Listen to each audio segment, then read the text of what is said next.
And we are live. Been a little bit.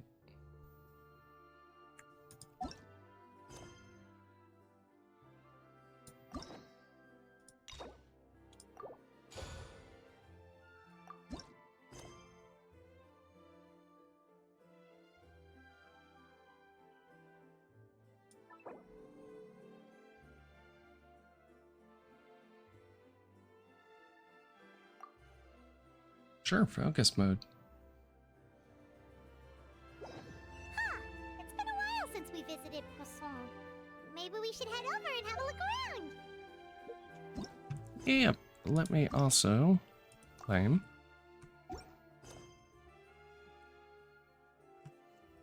Okay, yo, Twitch, I would love to have preview of everything. Okay.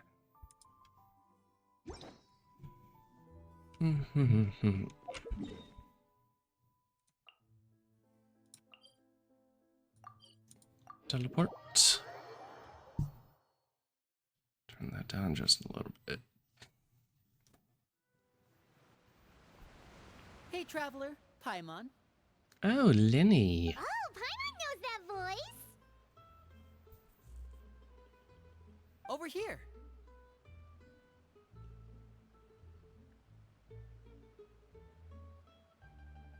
Lenny!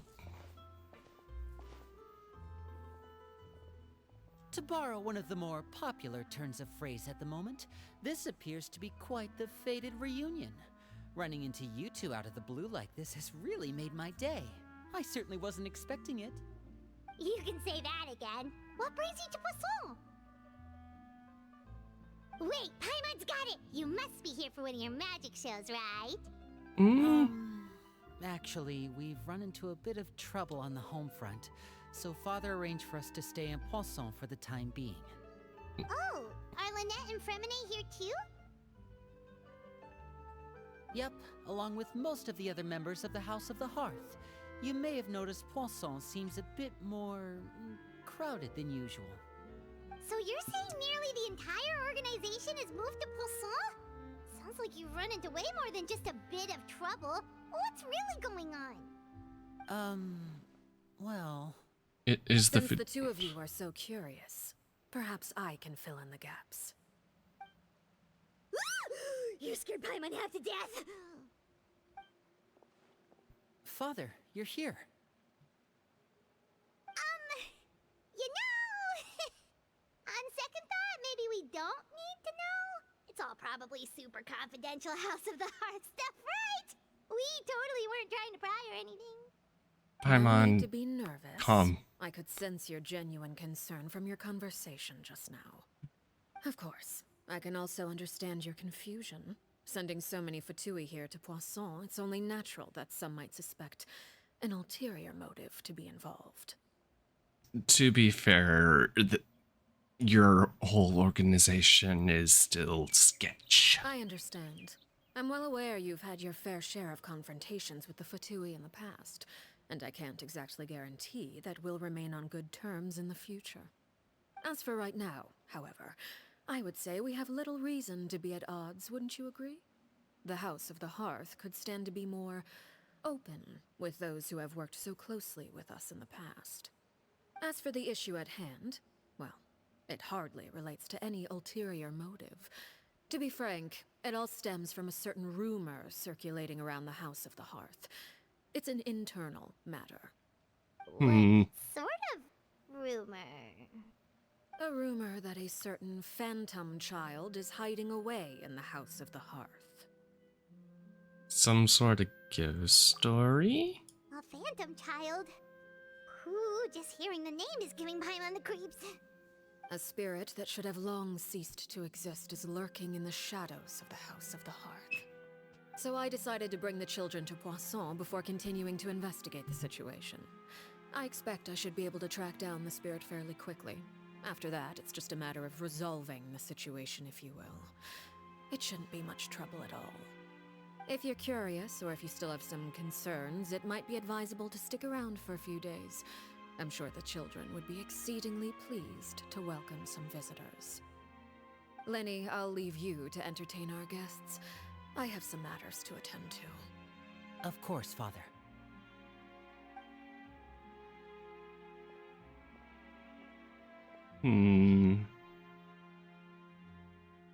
There's a mystery afoot.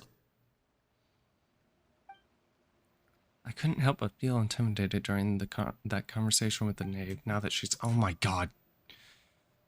She also suggested that we stick around for a few days. But why? It has long been a dream of mine to invite you to our home and introduce you to my other siblings. You're quite well known. Calm down, Lenny. Already. A lot of people have been talking about you, especially after everything with the prophecy. If you're willing, why don't you stay a while and have a little chat with us? Alright. We don't have anything else to do right now anyway. But let's be clear, we're just gonna be there as guests, okay? Don't get any funny. Oh, wait a second. If we're your guests, that probably means we'll be treated to lots of yummy food, right? Of course. During our stay in Poisson, we've been helping out the locals with some fishing. We bring in quite the bounty every day. In fact, today is the perfect chance for me to show you what I can do in the kitchen. Let's go. I'll take you to where we're staying.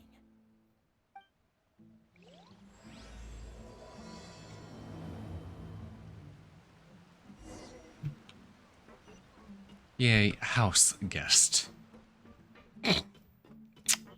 Huh. Doop doop doop doop.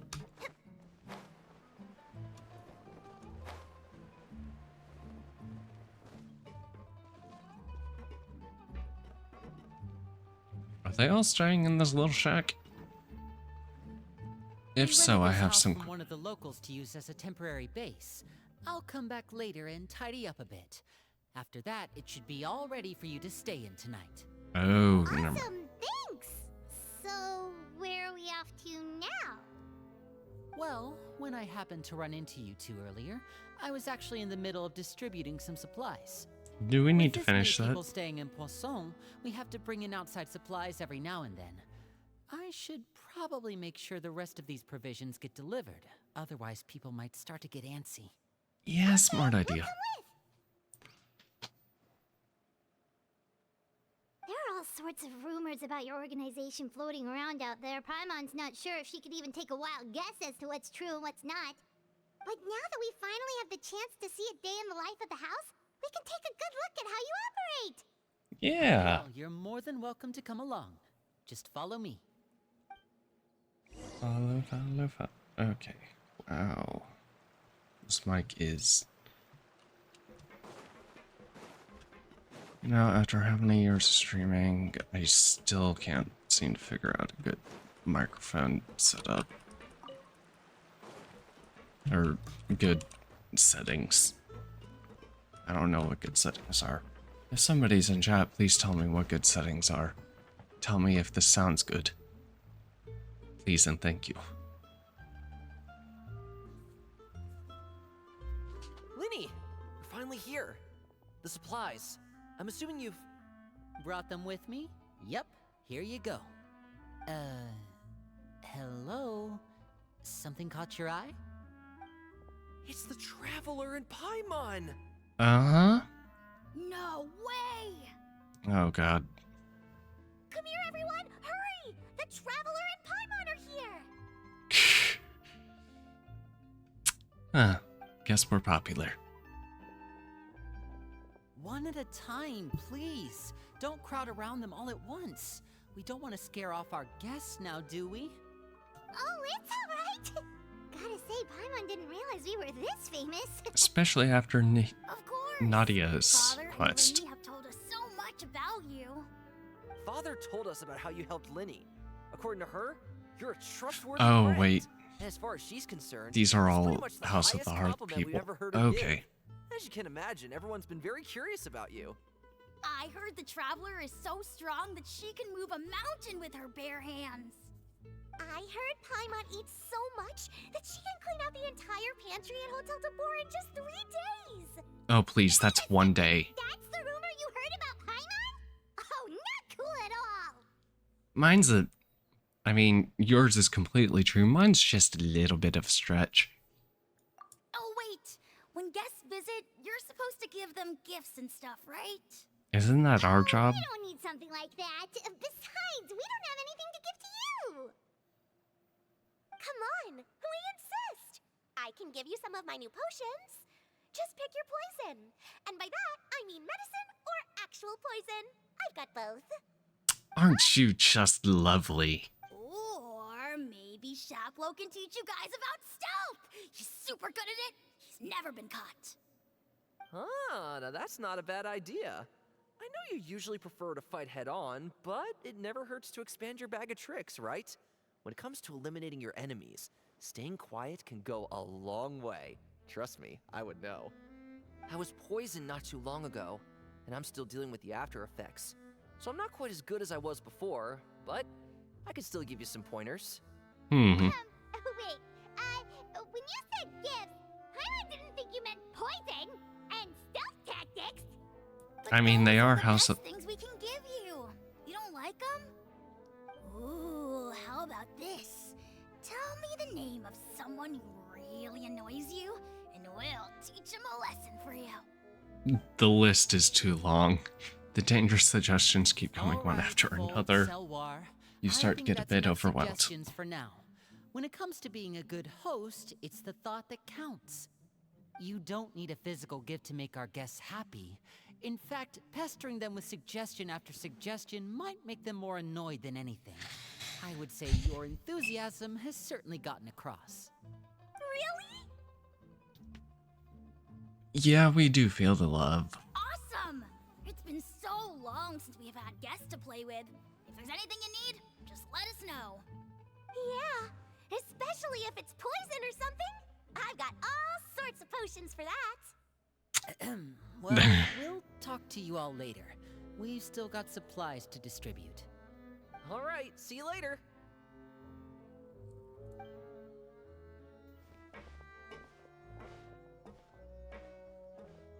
Hmm. Bye!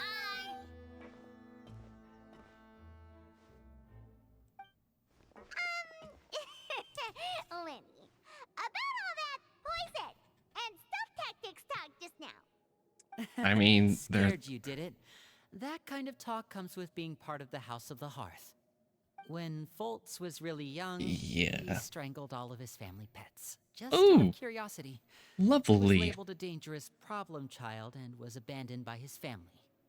Elwar has an unnatural obsession with potions. Father has forbidden her from trying all the different concoctions she comes up with, but she still tries to test them in secret. You really have to keep an eye on that one. Oh boy. Chapeau is around my age. While I'm mainly responsible for collecting intelligence, he handles surveillance. He's very passionate about his work and has no reservations about taking on some very difficult missions. I know you two probably aren't used to that kind of talk, but I can promise you they only had the best of intentions. Things like stealth tactics and developing different poisons, they really mean a lot to them. They were just trying to share the best of what they could offer, that's all. Mm. I can...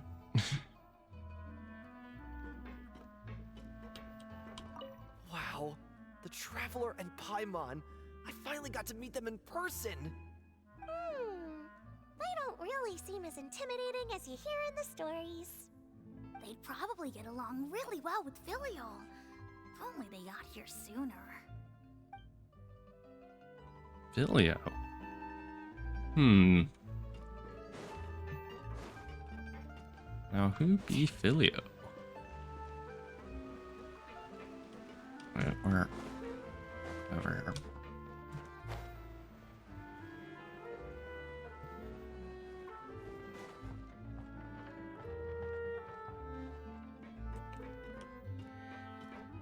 here. Okay, who are we dealing with next? Filial, supplies are here. Oh, Thanks. Filio's over here. And who are these two? Outsiders? Allow me to introduce you. This is the Traveler and Paimon. Oh, Hello. you're the famous duo I've been hearing so much about. It's nice to meet you. I heard you've traveled to all sorts of places. Is that true? Of course! We're making our way all across to that! Mm-hmm. Oh, good for you. You must be pretty familiar with Fontaine by now, then. Have you seen the new opera that started running recently? I think it's called. The 4,000 Thieves? Oh, this is the first we've heard of it. Hmm. It seems like it's going to be fantastic. From what I've been able to tell from the posters, anyway. You should definitely check it out if you have the time. Oh, and there's The Blind Maiden, too. That one is supposed to have audience interaction. Seems pretty interesting. Hmm.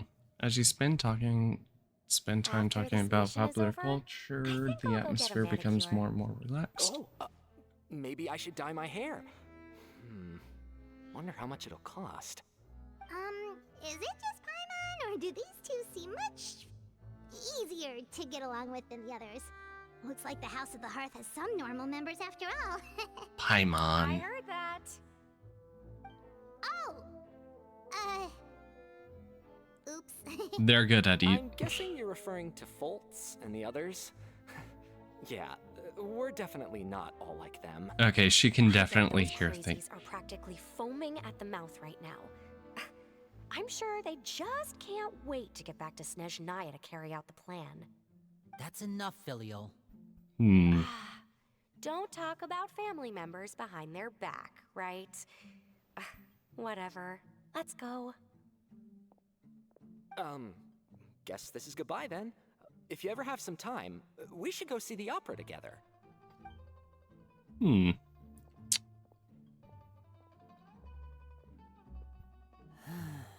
I have a feeling they're information Well, gatherers, That's it for the supplies.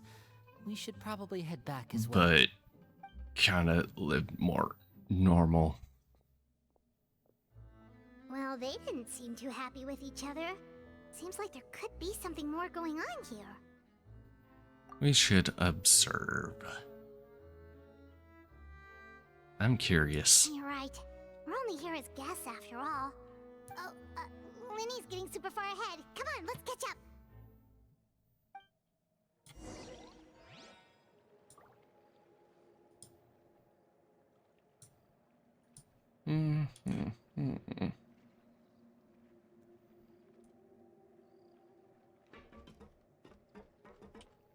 Kids can't talk to.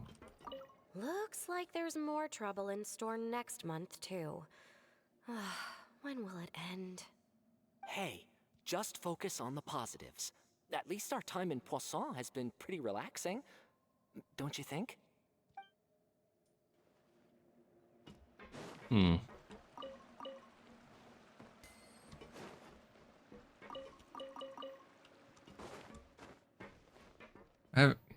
Those two might.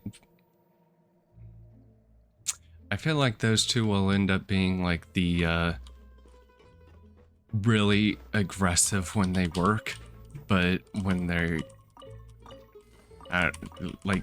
the really hard workers, but you can't tell when they're not working, or you can't tell that they're hard workers when they're not working because they like to relax. I don't know, something like that. Where are we going?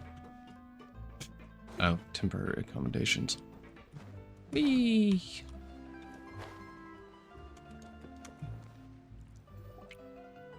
So, what do you think of the members you've met so far?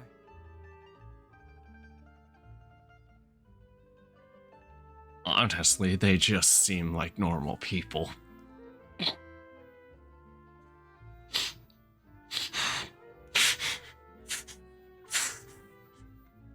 Oh god. They just seem normal to me. Well, Father is always encouraging us to be strong-willed and independent. So if there's one thing we've got, it's people who aren't afraid to speak their mind. Well, I should clearly. probably get cooking. Wanna join? Of course! Then let's head out and... Uh-huh. Fremine, what are you doing here? Well, Hey, nice to see you again! you too. I heard you're here as guests of House of the Hearth. Welcome. We were just going to make some food. Why don't you come along? I could use some help in the kitchen, and I seem to remember you mentioning you wanted to make seafood soup for the traveler in Paimon. Ooh. Seafood soup? Oh, Paimon's drooling already. Were you looking for something just now, Fremine? Maybe I can help. It's nothing. I just wanted to see if there were any extra supplies. Yeah, we've got some left over. What do you need? Some food and water. And some clean cloth, if possible. No problem. Give me a second here. Food, water... Wait a minute. What do you need all of those for? You're not on any missions as far as I'm aware, and you were just going to come eat with us. So what's this all about? Did he find... I thought I'd grab an extra portion because I get hungry at night. He's taking care of Because I'm someone grown, or something. And Fremine, you remember what I told you? You're not like me. Your lying skills still need some work. Tell me what's going on. Is it really bad enough that you have to keep it from your own brother? Maybe it'll be better if we gave them some space.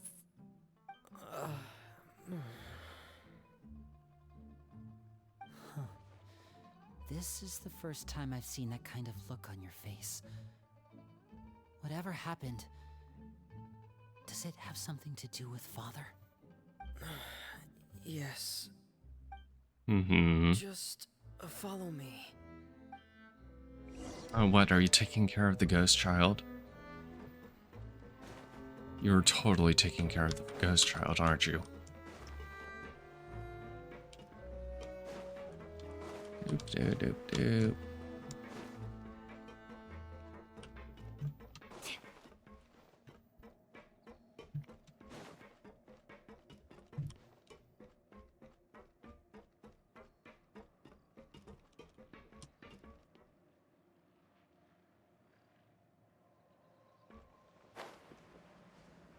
Is it down? Oh. You're back. Oh, and you've brought some friends with you this time. Hello, my name's Linny. I grew up in the House of the Hearth. And you are? Hi, Linny. I'm also a child of the House of the Hearth, just like you. You can call me Clairvy. Clairvy? It's nice to Ah. meet you. Does that name ring any bells, Linny? No, not at all. That's not a name we have on our roster, I'm sure of it. What I'm not sure of, though, is how she managed to sneak in. She must be the phantom child Father's been searching for. From the looks of it, I'm guessing you were the one that Oh, found her, no. Fremine. Oh no. Haven't told Father, have you? No, I haven't told anyone. I've just been keeping her hidden. For how long? About half a month now. Jeez, Ever Vermine. since we got to Poisson, then. Do you have any idea what you're doing? I know what I'm doing. Really? Because from where I'm standing, it looks like you're hiding the very person Father has been trying to find. If Father finds out about this, everyone involved is going to be punished. You know the rules of the house, Fremine. I know you do. Father doesn't tolerate any form of betrayal. So why are you doing this? I've thought it through. And I just can't hand her over like that. Linny, don't you remember last year? Chaplot nearly died after getting poisoned during that one mission. He wasn't able to get back before the poison started taking effect, and not a single person was there to help him. That night, while I was sleeping, I heard a voice telling me to go save him. I opened my eyes, but I couldn't find the source of the voice. I thought maybe I was just hearing things, but I went to look for him anyway. Luckily, I got there with enough time to save his life.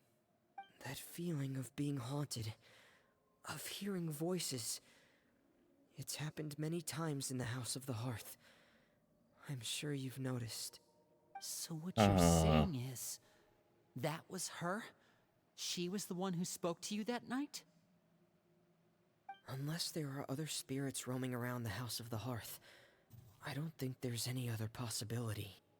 If Clairvy were our enemy, it wouldn't matter whether she was a spirit or an actual child. I would have acted without a second thought, because that's what Father ordered us to do. But she's been living with us, helping us from the shadows all this time. I think that makes her family.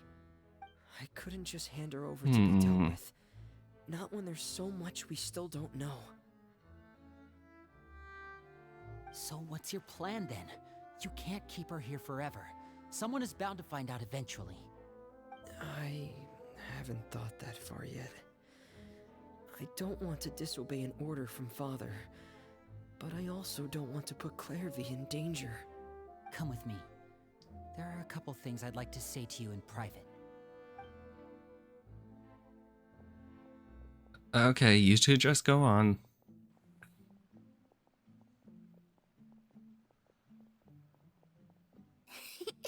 Those two sure care a lot about each other. Well, they got a funny way of showing it.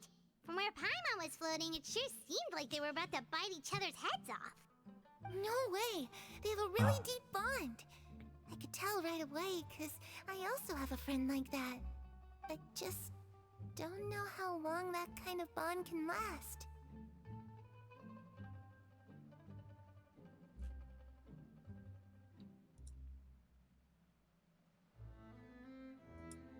Ooh.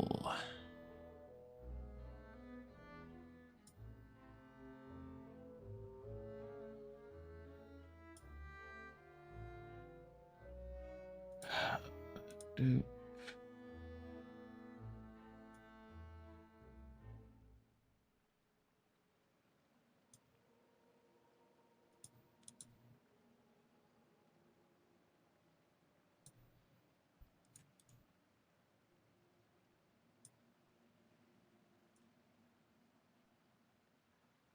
Okay.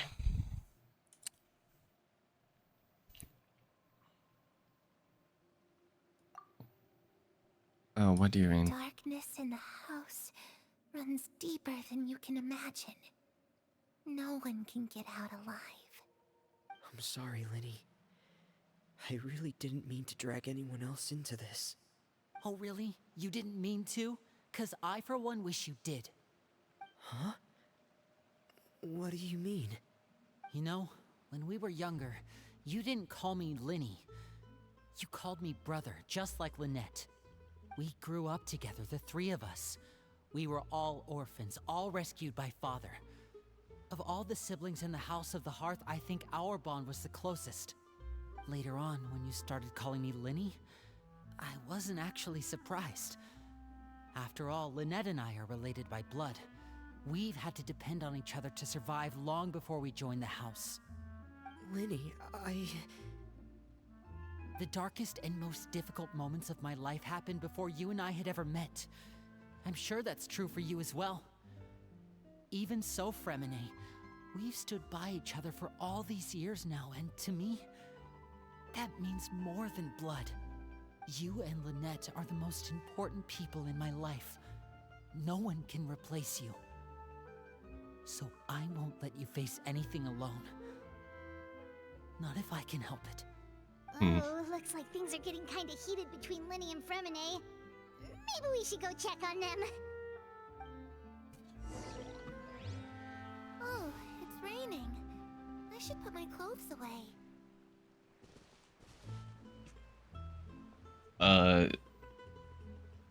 Girl, we are underground. Okay. Looks like she's not here either.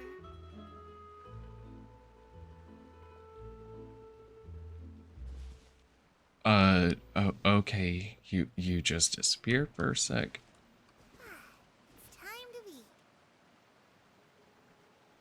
eat. what the hell is going on with you, child.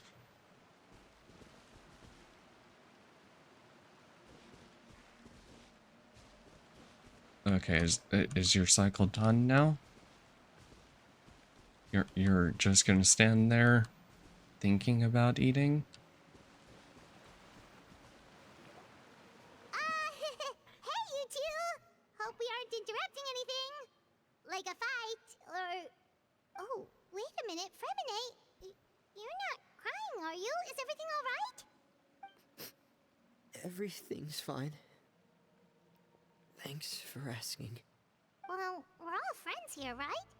We've been through so much together, so if there's anything we can do to help, just say the word. It's just a small family dispute. It's not something our guests should trouble themselves with. In fact, it might be better if your stay ended here. But sometimes having guests around can come in handy. Nudge, nudge, wink, wink. What are you getting at, Traveler? When guests are around, families are often on their best behavior. And any disputes are less likely to escalate. That's what you're trying to say, isn't it? Yeah, we're gonna stay. I just... Thank you. I was really hoping to keep you out of it. But even if I could think of some other reason to turn you away, I'm not sure I could convince you. I know things could turn dangerous, so I promise you this. From now on, I'll protect you like my life depends on it. Me too. Well, back to the matter at hand then. If we don't plan on handing Clairvy over to Father, then our only other option is to solve the mystery of her identity before Father is able to track her down. That means finding out where she came from and what she's doing here. Then we can send her on her merry way and pretend like none of this ever happened. I've tried that already. And? Well, as you can clearly see. And... nothing. I tried taking her somewhere really far away, but... after some time, she just reappeared. She even came with us all the way to Poisson. It seems like wherever the house is, she follows. I don't know much about spirits. Do you two have any ideas? Let's see here.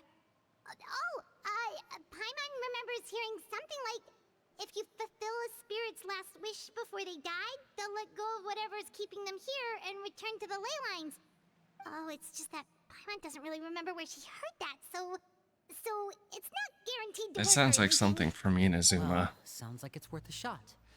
Guess that means we should go ask her about her wish. Is there some stuff First, from Inazuma Fremine, that involved I that? need you to promise me something. What is it?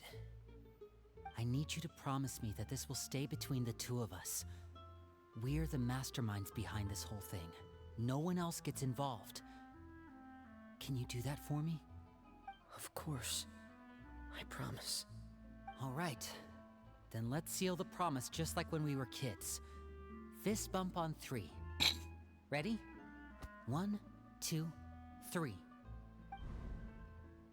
I swear. Yeah.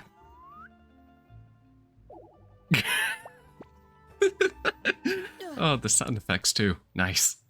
Whoa! Lynette! Yeah, I was wondering where you were. But what a surprise! What brings you here, dear sister?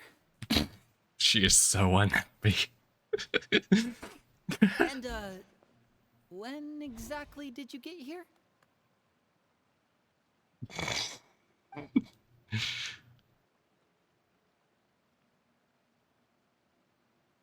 You're an idiot, brother. God. And you too, Fremine.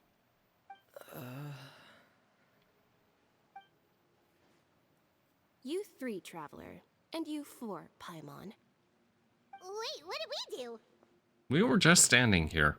I've seen Clairvy around the House of the Hearth before. I hadn't seen her in Poisson, so I figured she must not have come with us. But it turns out you were just hiding her. I heard you talking about your plan. Rather than steering clear of the situation, I'd rather fully join in.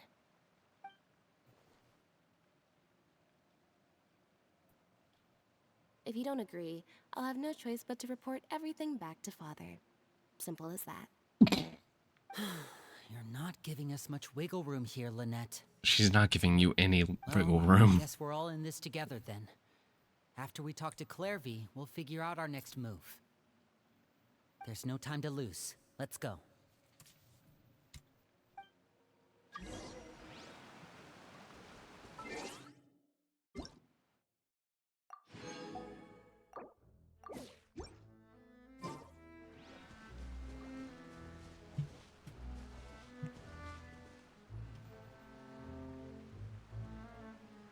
I'm full. Thank you for bringing me this food, you guys. You haven't eaten it. She said she's full, but the food doesn't look like it's even been touched. She is a spirit. That's right. Based on what I've been able to observe, it doesn't seem like Clairvy can interact with the physical world at all. Still, when she's presented with food, she'll always linger around it for a good little while. Maybe, in her mind, she really is eating those things. Does she know that she has already passed away? I've tried to ask her, but she didn't answer. My guess is that she's just as confused as we are. Or maybe she couldn't understand the question at all. Clairvy, if you've got some time, I'd like to ask you a few questions. Sure. Oh, another new friend. Hi, I'm Clairvy. Hello. Clairvy, how did you join the House of the Hearth? Huh? Isn't it the same for everybody? The knave brings you here and then you can't leave. It's just that your name, it's not on the roster. And I've Oh, never right. seen you before. The roster? Oh, I get it now. I think there might be some things you don't know about this place. The people in charge, they're not as nice as they look. They say they keep a roster, but it's not complete. There are a lot of people who aren't on it, and never will be. In this house, some people are family, and other people are just test subjects. Those kinds of people aren't ever going to get a place on the roster, unless it's the roster of people who've been executed. Wait, does that mean the knave... She... Is there anyone that can vouch for you? Perry. She's my best friend. She's the only one I trust in this place.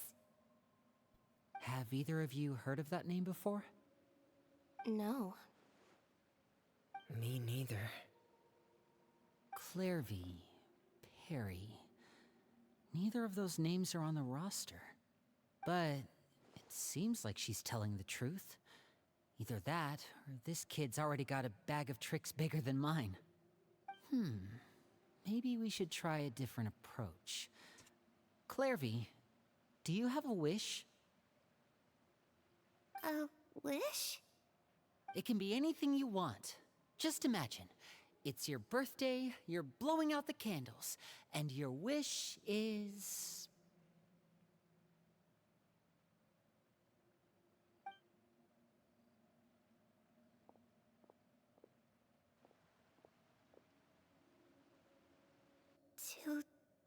To go outside, where the sun can find me.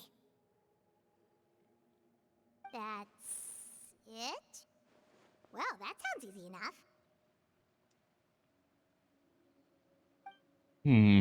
Darkness in the house runs deeper than you can imagine. No one can get out alive. What did she mean by that? Things can't be this simple. Okay, Time to divide and conquer. It's Listen, like the house I've is got a under new plan. leadership or something. I'll try and find a way to use basic illusory magic to take Clairvy outside and bring her somewhere with sunlight. Lynette, try and find the list of executions that Clairvy was talking about and see if her name is on it.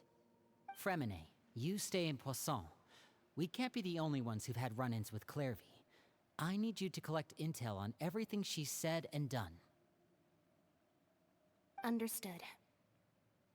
I'll try my best. What about us? What should we do? I really appreciate your willingness to help, but this is a family matter. I don't want to drag you in too deep. It's too risky. Let me think. Since Father considers you to be guests, maybe you could stick by her side for a little while. You don't need to do anything except keep up some nice, casual conversation. Ah, Paimon gets it. You want us to distract her. How should we contact you? I'll give you a magic bird. If Father suspects something, all you need to do is release it when she's not looking, and it'll alert me that something's wrong. Of course, that's only as a last resort. If Father doesn't seem to notice us, there's no need to make contact. We'll reconvene here tonight after all's said and done. If the worst case scenario happens and we're discovered, just tell Father everything. We're not going to let our guests get punished for our own actions. That's where we draw the line. You'll be careful. You too. Okay, this is where we part. Father should be at the beach nearby.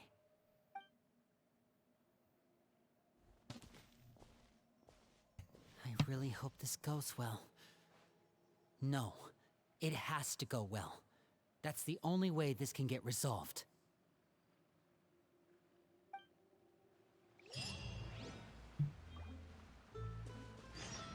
Clairvy, I'd like to take you somewhere. Is that okay with you? Sure. Where are we going?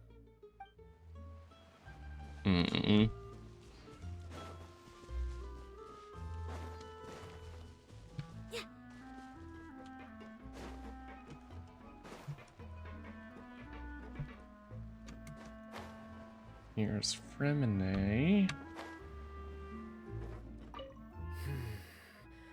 Where should I start looking?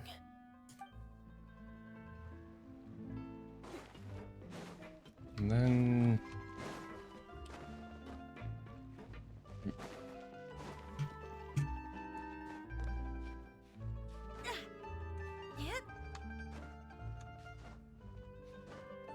Huh.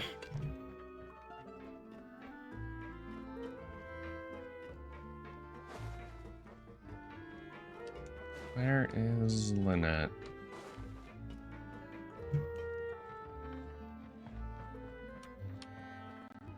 Oh wow, Kame. Please, no. Please, no. Lynette said she was going to be looking for the thing.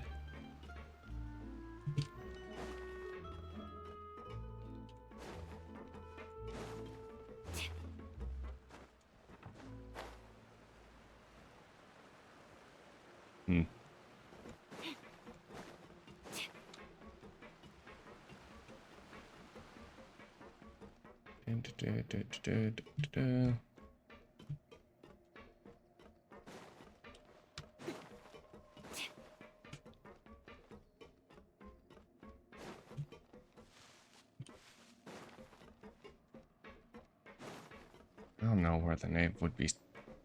I don't know where she would think she would find it, but okay.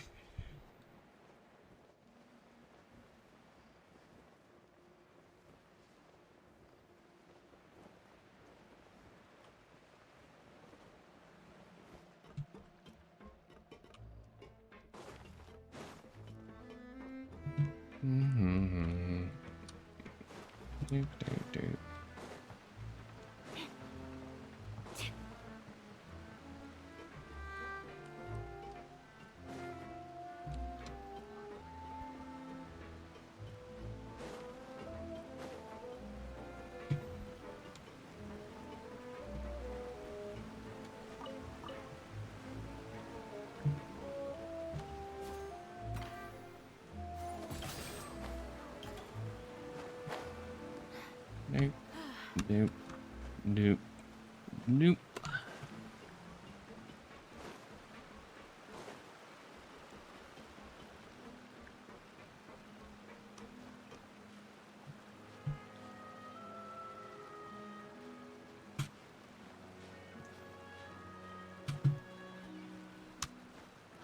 Oh, damn it. Okay.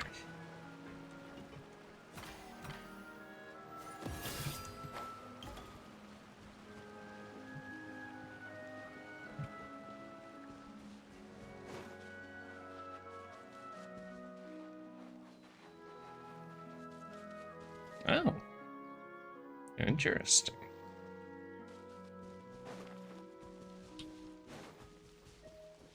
We have a child and a father. It's the knave and child. Hey, aren't you supposed to be in Snezhnaya recuperating? What are you still doing in Fontaine? Oh, it's you two. I didn't expect to run into you here. Oi. I was unconscious for quite a while after the fight in the Primordial Sea. After I woke up, I realized I was being taken back to Snezhnaya, and well, I couldn't have that now, could I? Not when I've still got unfinished business here in Fontaine.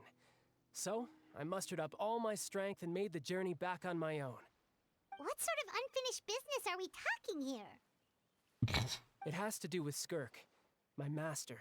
I really wanted to meet up with her, but by the time I got back, she had already left. I still have so many questions for her.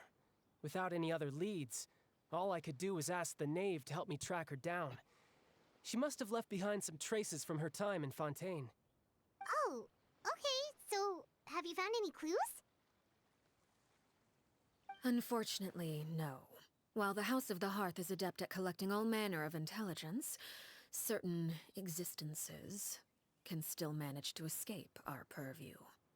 Basically, unless Master feels there's a need to meet with me, she's not going to be found. But that problem has an easy fix. I just need to become stronger, and then... You're not going to become stronger if you need to. On getting better first. Yeah. The worst of it is over. It's all thanks to that one kid from the House of the Hearth. Elwar, I think her name was. She gave me a bunch of random potions to drink. They didn't go down easy, let me tell you. Pain and chills all over. But they really did help speed up my recovery. And that's good, because it looks like I really do have to head back this time. The old man's been putting the pressure on me. He sent someone to tell me I'm needed for some sort of project. Project Stuja? Yeah, that's the one. I heard Regrader's involved too. I'm not looking forward to having to listen to all his monologuing, that's for sure. Hey, maybe you could think of a way for me to stay in Fontaine for a little longer. Helping Lyney and the others brush up on their fighting skills would be far more interesting. If you and I could spar, that would be even better. I've been waiting for a chance to see you go all out. And what a sweet little daydream that is. But I also have a role to play in all this. I'll be leaving Fontaine shortly as well. Besides, considering how little they see fit to step outside the homeland, being called on to return to Snezhnaya by such illustrious dignitaries, what a great honor. Wouldn't you agree? One I could do without, I'd say. Is it just Paimon? Or does it kind of seem like they're... Ah, good old co-workers. I love it. Casually trash-talking their colleagues behind So, the dear backs. guests of the House of the Hearth, to what do I owe the visit? Well, we just... Wanted to learn more about you. Right! We're super close to Lyney and the others, but we still don't know much about you! Is that so? Introductions have already been made, have they not? Oh, well, you see? There's only so much you can learn about someone from a short introduction. At least tell us something a little extra, like... Why do you call yourself father? Huh, good question. I'd also like to know. The fact that you have to ask tells me our intelligence work has been quite successful. Telling you the answer to that question would only serve to undermine that success. And we can't have that, now can we? Spoken like a true diplomat. That was some expert sidestepping right there. Well, if there's nothing else, I think I'll take my leave. I still have a small matter to resolve at home. Wait, don't go! If the knave leaves right now, she's sure to run into Lenny. Should I release Bird? No. About the House of the Hearth, what does the organization mean to you? I'd also like to hear the answer to this. I've met some of the members of your organization, and they all seemed like really good kids. They actually reminded me of Tonya and Tusser. Which, by the way, if you ever betray them, I'm just letting you know, I won't let you off easy. And why would I betray them? Well, you've already betrayed the House of the Hearth once, haven't you? At least, that's what I heard. Huh. Okay, I admit. That's just what the old man told me. The rooster, I mean. The knave betrayed the House of the Hearth, so... Wait, did you really do something bad to those kids? Never mind what I've done. I'm more curious as to what the mighty rooster had to say. Care to enlighten me? Ah, well, nothing much. Just some stuff about you taking out many other members of the House of the Hearth, and even going so far to attack your own family. I see. Oh, based on your reaction, I'm guessing it's all a bunch of lies. Hardly. I don't appreciate his particular turns of phrase, but I suppose he didn't say anything untrue. Although, it would be more accurate to say that there is a certain level of prejudice involved, but I don't intend to clear that up just yet. Prejudice has a funny way of concealing the real truth behind certain things, an attribute that I find to be quite advantageous. Call yourself a Fontanian, for example, and people will assume all sorts of things, when the real truth is that this is simply the land where I was raised. Huh? You're not actually from Fontaine? But then why did you try to help out with the prophecy and everything? I was trying to protect the children born in Fontaine. Claiming that I myself was a Fontanian simply made it easier to operate. People would hardly suspect a fellow Fontanian of having any ulterior motives. Who wouldn't want to save their homeland after all? The primordial sea wouldn't have any effect on me, but it would have caused great harm to the House of the Hearth. Well, you wanted extra information, didn't you? There you go. I hope that satisfied your curiosity. So much for learning anything about her betrayal. She probably only revealed that other secret in order to change the subject. It seems like she's trying to avoid talking about her So, you past. stayed in Fontaine for the kids. I guess I was wrong to believe you'd betray them. Apologies. Looks like I was holding on to some prejudices myself. Good. Like I said, I like it when others have misconceptions of me. Actually, while I was recuperating at the House of the Hearth, there was something else that really caught my attention. I heard that members always resolve disputes and arguments with a friendly spar, and the loser has to back down. Seems pretty cool if you ask me. Would also give them plenty of opportunities to hone their skills. Well, that's only a recent development. In the past, such spars weren't nearly so friendly. The losing party would lose everything, including their life. They were that high stakes? Whew, at least that's not a thing anymore. Well, the current atmosphere's not half bad. I'm a bit jealous, actually. You've got so many family members around you, and you even get to live with them. Having a lot of family around means dealing with a considerable amount of bickering and scheming. Once Tonya and Tusser enter their rebellious phase, I'm sure you'll understand. Oh, I think Just Tusser's imagine. already there. Tusser becomes obsessed with plucking out strands from the rooster's mustache, or Tonya decides to dye her hair 42 different colors. Okay, Okay, okay. I get the picture. As the conversation shifts to the topic of Tanya and Tooster, the conversation you find. Okay. Well, would you look at the time? I should probably get going. Traveler, Paimon, I'm not sure where our paths will cross next, but the next time we run into each other, we should definitely try and find some time to spar. Get better first. Again, maybe this is a conversation we can have when you look less like you're gonna kill over. All right. Well, thanks for everything, Arlecchino. No thanks necessary. You also played a part in obtaining the Gnosis. I would say we can call ourselves even. I like the sound of that. Well, I'm off. See you all some other time. We should probably get going too. Do you want to head back with us? Oh?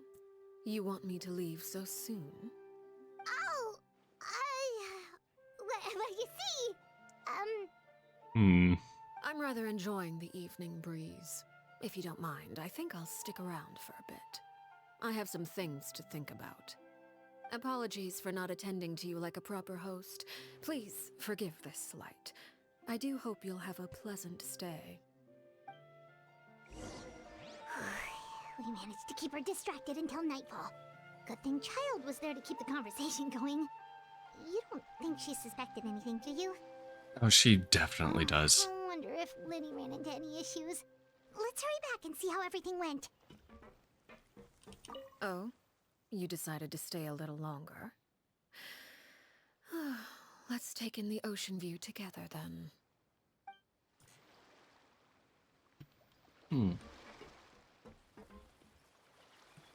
Okay. No. That one.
Some water.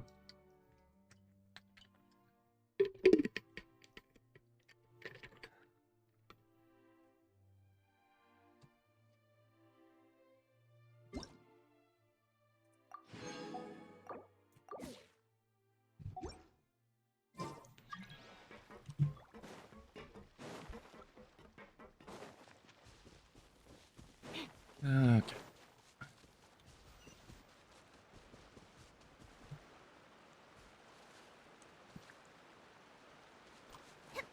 Nope.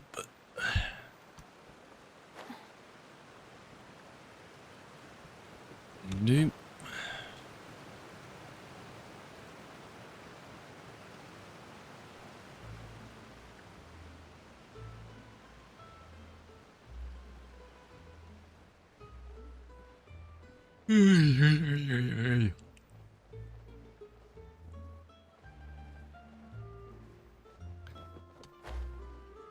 Okay, how'd you three do? Winnie, how did everything go? Well, long story short, we ran into a small issue. Clairvy can't go into the sunlight. The hell do you mean? Everything was fine at first. She followed me up to the surface just like I told her.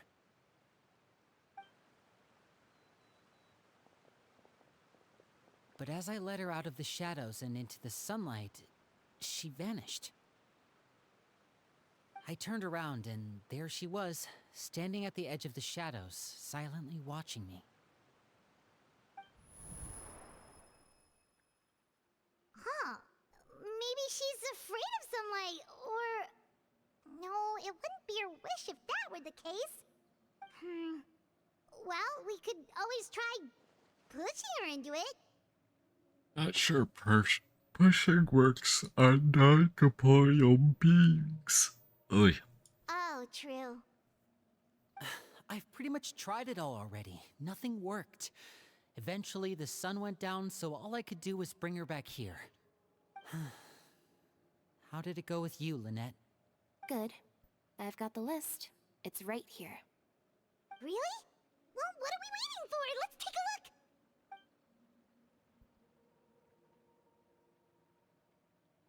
Oh, that's a lot of pages. Oh, it's gonna take forever to get through it all. We can each take a section. Here. Okay. La Pouillade, L'Endroit, Chambel, Horaire.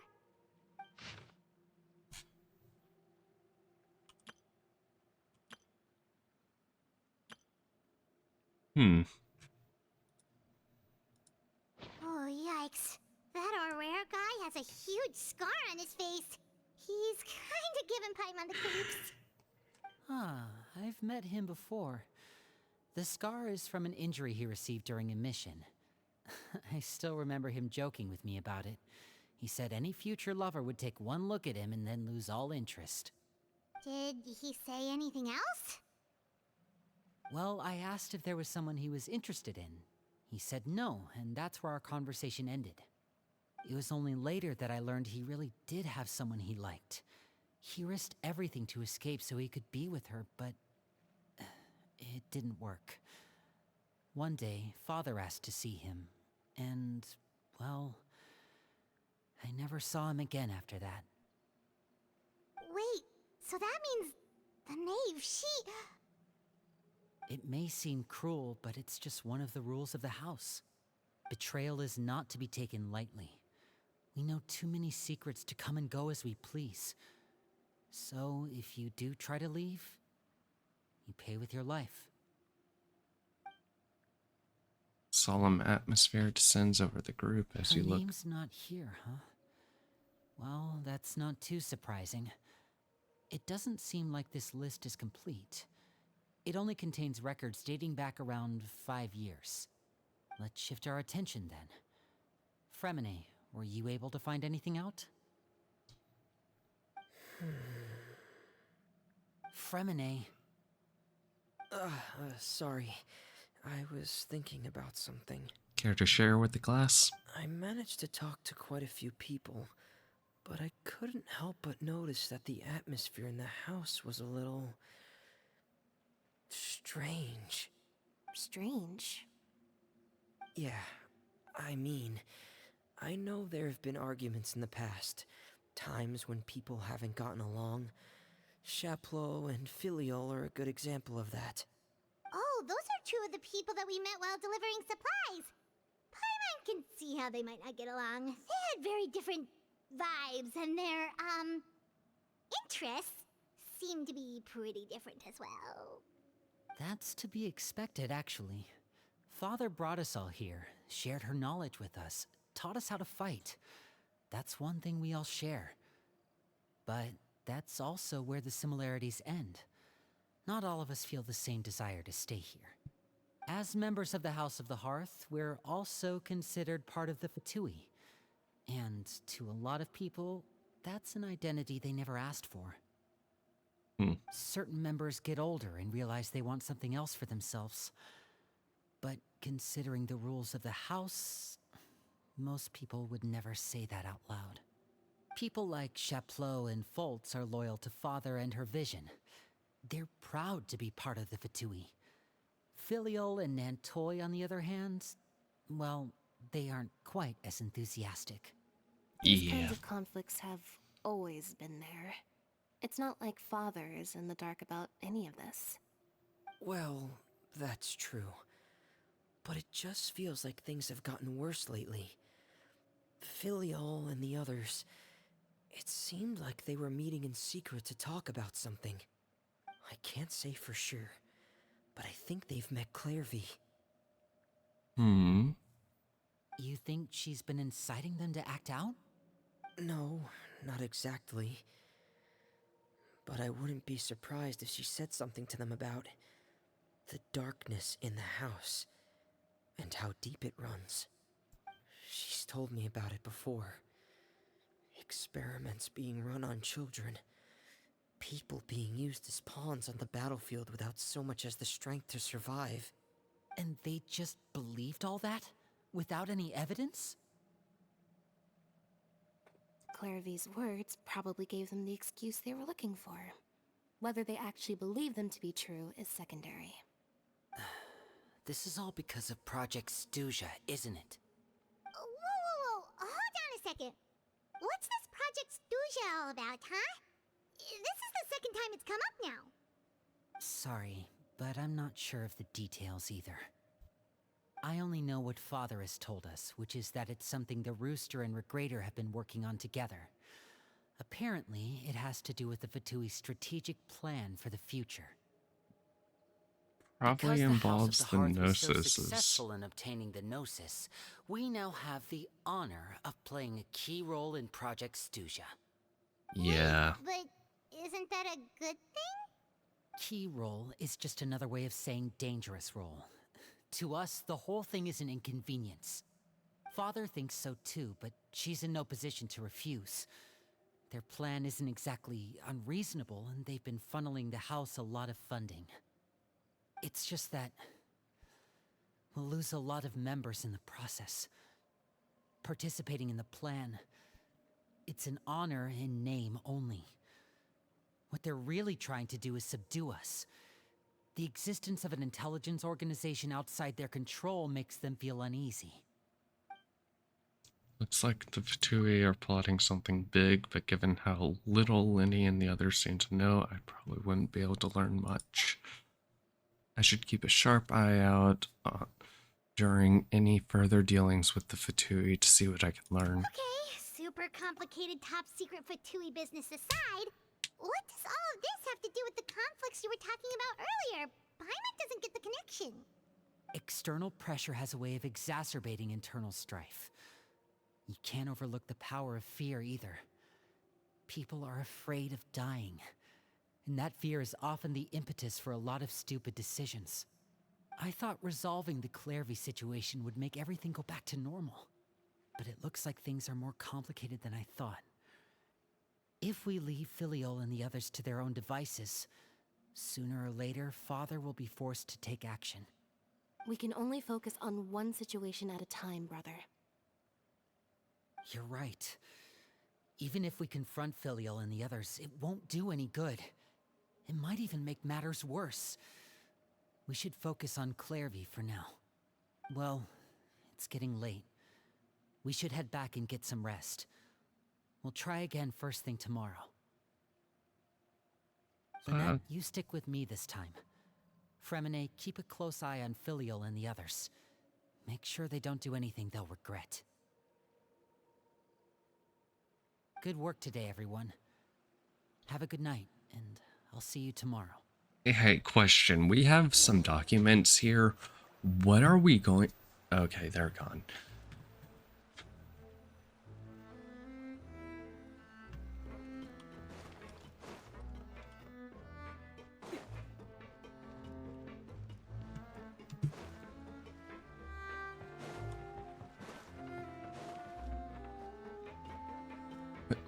Did we return the documents to where they were?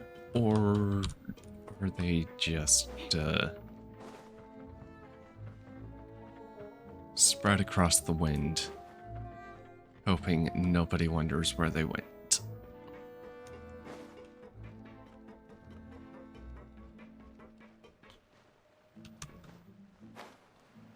Okay.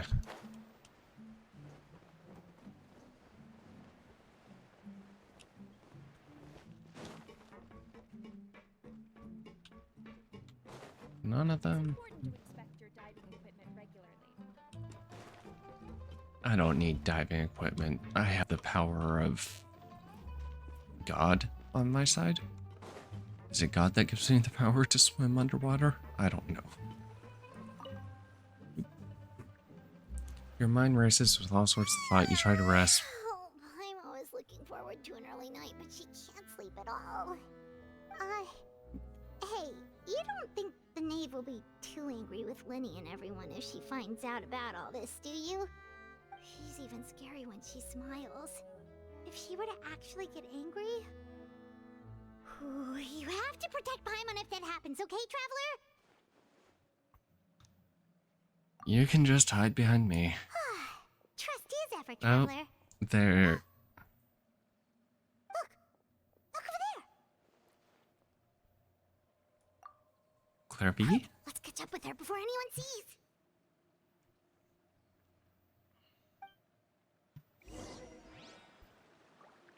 Doop doop.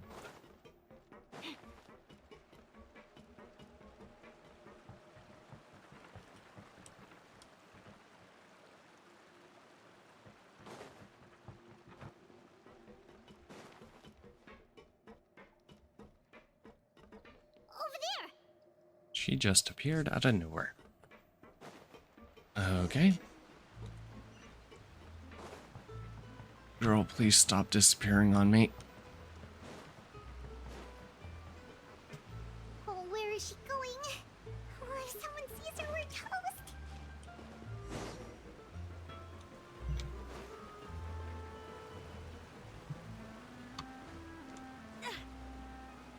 Yep.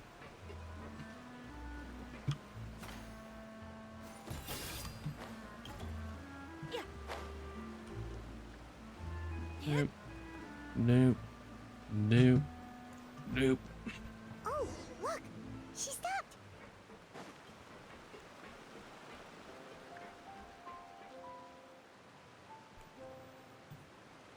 I mean, technically, the moonlight is sunlight, so, Clairvy! Shh. I opened the window while no one was looking. Look how pretty the outside is.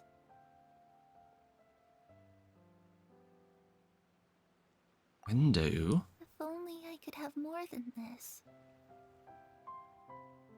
You probably think I'm being silly, huh? All this hopeless resisting? It's better to dream of what I could have than try to make it a reality, right? Please, help us get on the same page here, Clary. We need you to tell us what you know. Can you do that? Sure. Although, after you hear all this, I think you might regret that decision. Everyone in this family is nothing more than a tool. Something to be used and exploited. We're all expendable. Including me. As long as you're useful, you get to stick around. Lose your value, and you're handed over to the doctor, experimented on, and given a fate worse than death.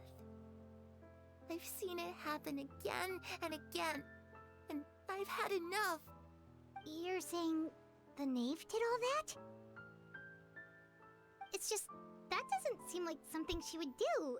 She's scary and all, but it seems like even she has lines she wouldn't cross. I knew you wouldn't believe me. Everyone thinks she's a good person. They all think of her like a real mother. There we go. Mother? But she doesn't deserve that title. She's disgraced it and tarnished it. And if I had things my way, I'd never see her again. If only Perry were here, she'd understand. Perry? There's that name again. Also, Paimon's getting a strange feeling. It almost feels like she's not really here with us. Paimon can't tell if she's actually talking to us or if she's mistaken us for someone else. It could be anything. Well, in any case, it seems like she really needs someone to talk to. We should keep her company for a little longer. She looks so young. But it seems like she's been through a lot. It's getting windy. I should close the window. Ooh, look at the moon. Isn't it pretty? Hey, wanna hear a secret? I heard that if you look up at the night sky in Snezhnaya, you can see the aurora. It's supposed to be super pretty. Even prettier than the moon tonight. I'd love to see it. Perry and I promised each other that once we're older, we're gonna go see it together. But I can't find her. I'm worried she's also been... No, that wouldn't happen to her. She's special. Mother likes her a lot. I should really go talk to Mother, but we just fought. She doesn't want to see me, and I'm too scared to face her. What should I do?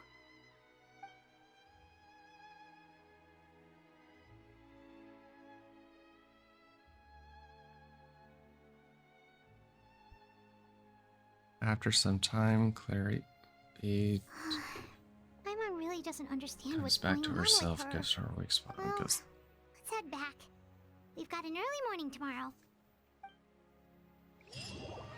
night passes. All right, looks like we're all here. Let's go ahead with the plan. Quick question. Oh? What is it? Have the knave and the doctor ever worked together? What makes you ask that? Well, we kinda ran into Clairvy last night, and that's what she told us. We met the doctor back in Sumeru. He's super dangerous, and he's done all sorts of bad things. It's possible that Father and the Doctor have had certain dealings, but I don't think Father would work with him. That's another thing. We're not really on the same side, so there's not a lot of trust between them. That doesn't exactly set the stage for a successful partnership. I did hear, though, that when Father first became a Harbinger, the Doctor offered to work with the House of the Hearth. Father rejected most of his proposals, except for one. It had to do with some sort of secret experiment. Secret experiment? Could that be what Clairvy was talking about? No, there's I don't think so. there's I still don't know the any details about the experiment itself, but I do know it's an entirely independent operation. The Doctor only proposed a direction for the research. That was the extent of his involvement. I still don't think that counts as working together. The details of the experiment are confidential, but complete records are kept on all participants. That doesn't seem to be the case with the situation Clairvy referred to. I know you don't agree with some of the Fatui's methods, and I'm not asking you to. But I am asking you to trust us on this. The House of the Hearth has its own principles. There are certain lines we're not willing to cross. Alright, that's good to hear at least. Clairvy seems to think the knave and the doctor worked together to do something horrible. If that turned out to be true, Paimon doesn't know how he would even face you guys.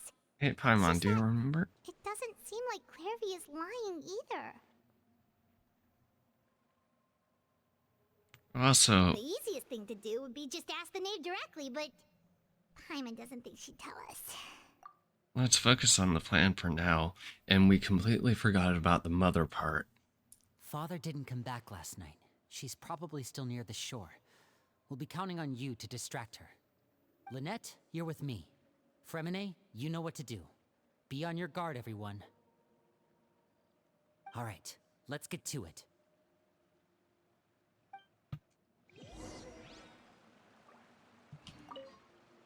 Where are we going today? Let's try somewhere further away this time.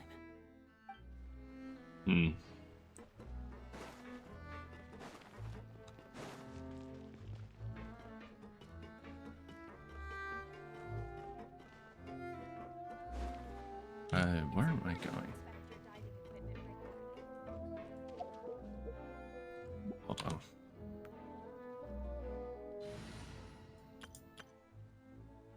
I'm just going to play this one because faster movement.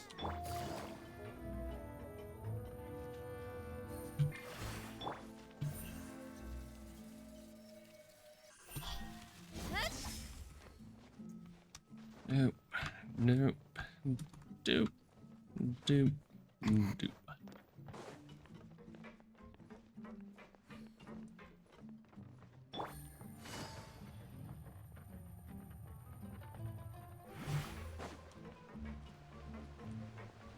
Oh, whatever. Where's Fremine? Where did he say he was going? I don't pay attention. Good job, mate. Do do do do do do do do.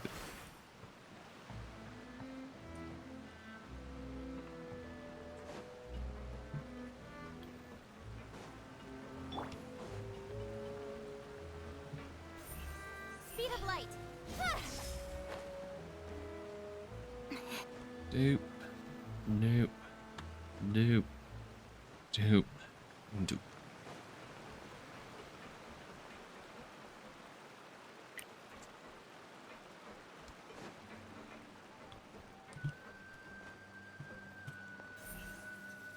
Incoming! Up, up.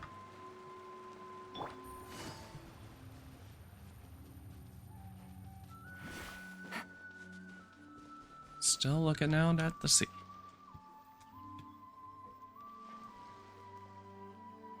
Ah, it's you two again. I must say, you look a bit pale.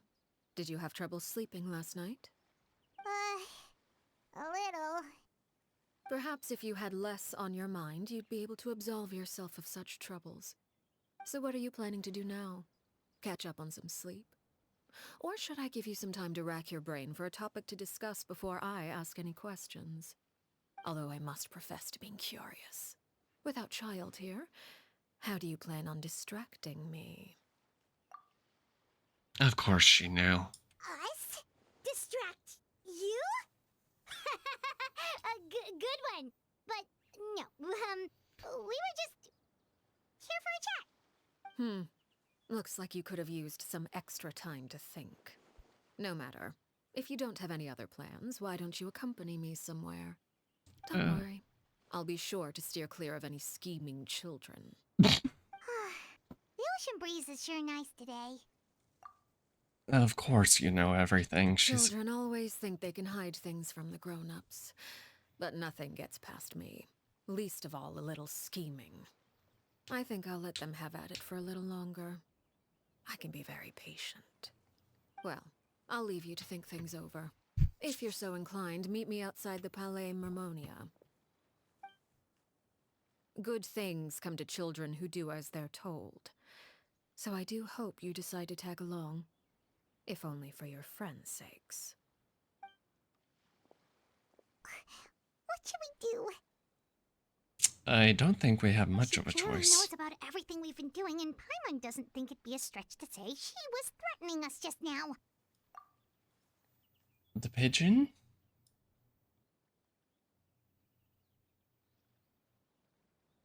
Oh, good idea. Hopefully he sees it in time. Well, we should probably head to the Palais Mermonia. Paimon doesn't want to find out what happens if we don't show up. Based on what the knave was saying just now, it sure didn't seem like it'd be anything good. All I can do is take it one step at a time. Okay, then we probably shouldn't keep her waiting. It seems like Linny and the others are on thin ice, so let's do our best to not get them in any more trouble.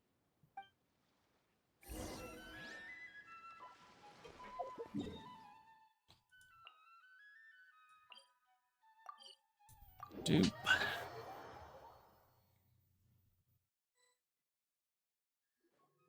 Seeing as we still have some time before my meeting, we might as well enjoy some pleasant conversation while we wait.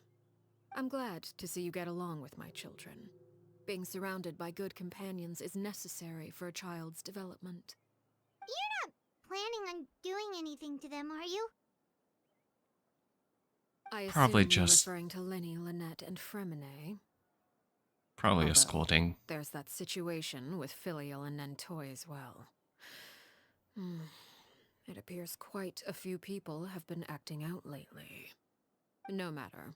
I'm not one to discriminate. All those who betray the house meet the same fate. There are no exceptions. Does that mean you're going to kill them? Oh, are you here to beg for their lives? I'm sorry to disappoint, but the rules of the house change for no one. In my organization, everyone is responsible for their own actions. But don't you care about them at all? They really respect you. They even call you father. You must feel something for them. Any organization in which feelings come before principles is one destined for ruin. The House of the Hearth is hardly an exception. You could say our principles are more stringent than most. Perhaps I can offer you this consolation at least. As our guests, you two will not be held accountable along with them. There's really no other way to solve this issue. I would imagine Linny, Lynette, and Fremine will be able to keep their lives. As for Filial, Nentoy, and the others, I'm afraid there's little I can do. They can try to escape, but once you know our secrets, there's no getting out alive. But that's awful. Ah, you seem concerned. Out of consideration for my guests, I suppose I could turn a blind eye for a little longer. If Linny and the others manage to dispose of Claire V in the meantime, all evidence of their wrongdoing will be lost. In that case, I could hardly punish them for something I couldn't prove. If their efforts are unsuccessful, on the other hand, all will be held accountable. And the punishment will be severe. It's a deal. Of course. Oh, and here, I believe this belongs to you. I'll try and keep better track of it next time. It Oh, takes a considerable amount of time to train a bird like this. It would be such a pity if you were to lose it. Permanently. Wait, where did you get that? she's Well, good. I'm afraid that's all the time we have to chat. Now, for the matter at hand. I asked you to meet me here because I have business at the Palais Mermonia. It has nothing to do with you, but I think it would be prudent for you to stick by my side for the time being. There will always be time later to run off and tell Linny what you've learned. Well, time to go. Looks like we wrapped things up just in time. Father is always...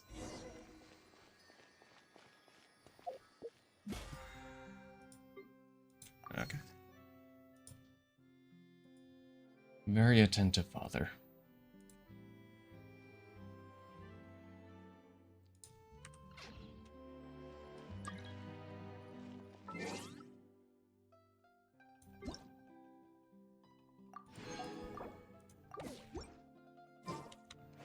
Doop doop.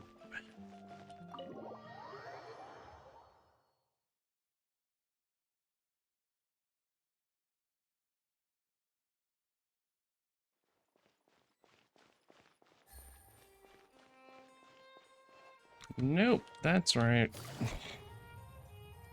That door is 100% pointless. Tea time with Nuvalet and Purina? Or just Nuvalet? It's been a while, Monsieur Neuvillette. I must say, I wasn't expecting my meeting request to be approved quite so quickly. The Palais Mermonia operates with an efficiency worthy of admiration. It is only right that an esteemed diplomat such as yourself should be afforded the proper level of respect.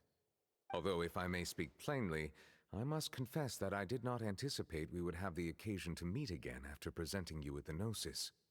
I see you brought the Traveler and Paimon with you as well. If I may inquire as to the purpose of your visit. I'll be departing Fontaine shortly. There is, however, an outstanding matter that I would like to see resolved before I go. It requires a rather lengthy explanation, I'm afraid. So I took the liberty of explaining everything in this proposal. Please review it at your leisure, Monsieur Neuvillette. Mm-hmm.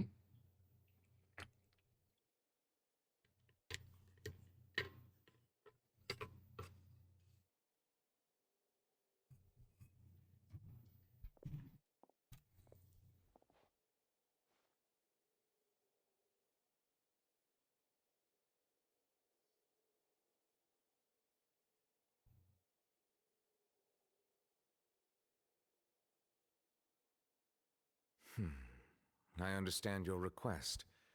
However, at the risk of causing offense, I must admit that I fail to see why you would wish for such a thing. I heard you have a certain fondness for water tasting, Monsieur Neuvillette, so allow me to use water as an analogy. A family is like a large body of water with countless rivers flowing in and out. As someone who watches over this system, I would hope that each river that flows from the source will eventually reach the ocean. Of course, objectively speaking, I know this is impossible. Most of the rivers will dry up along the way, disappearing into the ground and leaving nothing but a barren riverbed behind. Not all rivers are destined to reach the ocean, but I would not see their existence rendered meaningless. I believe the water that flows within them is simply meant for a different destination, like a field in need of irrigation. Or perhaps the glass of a certain water-tasting enthusiast. Did you get any of that, Traveler?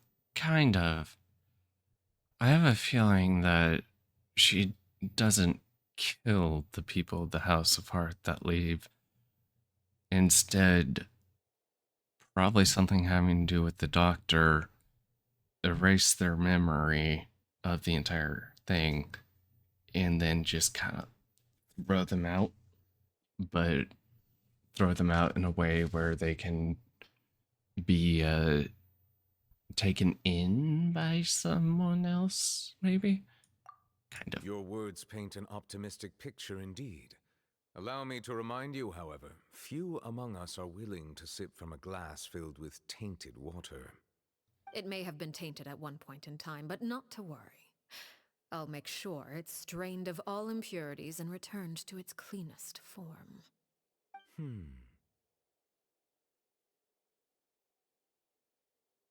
I seem to recall there being a transactional aspect to your proposal.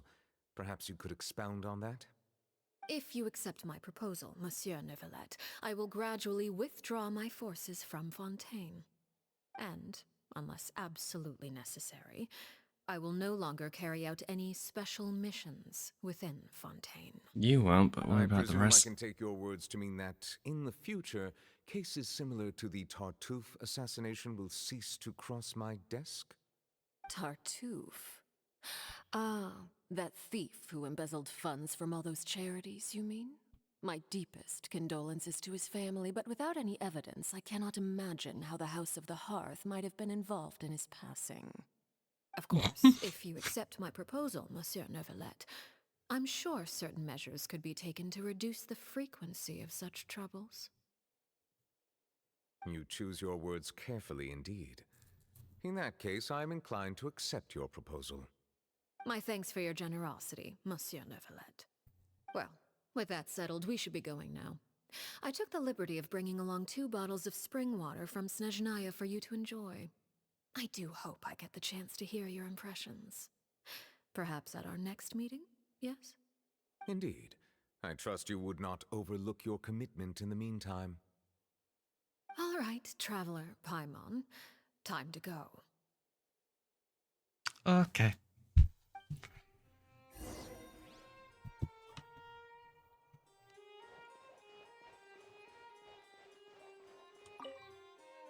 I believe I've told you before that my emotions easily resonate with those of others.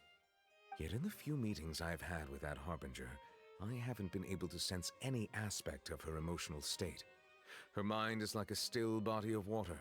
Who knows what darkness lies in its depths, and the lack of ripples on the surface gives nothing away.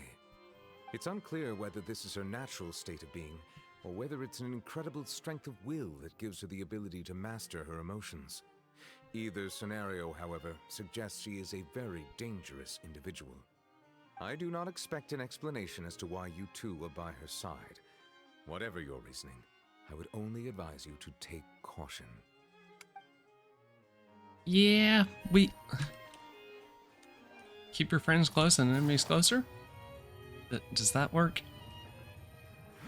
Take it easy.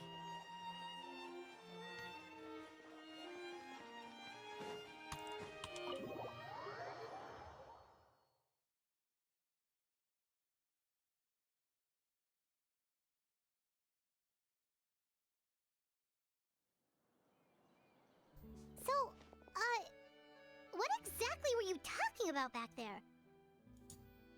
Paimon only heard you mention some rivers, a large body of water, and then some kind of irrigation scheme. You really want to know? I would imagine there might be more pressing concerns at the moment. Yeah, slightly. Winnie, Paimon really hopes everything's going okay.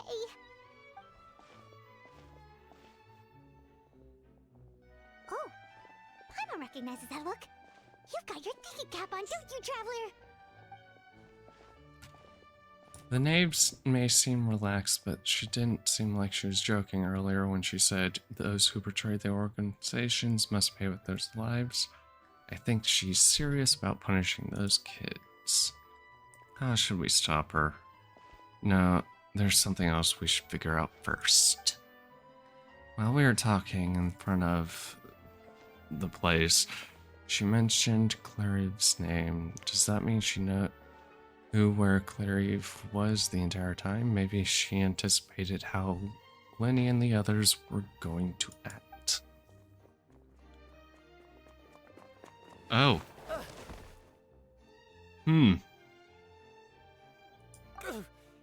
Oh, shoot. Are you alright?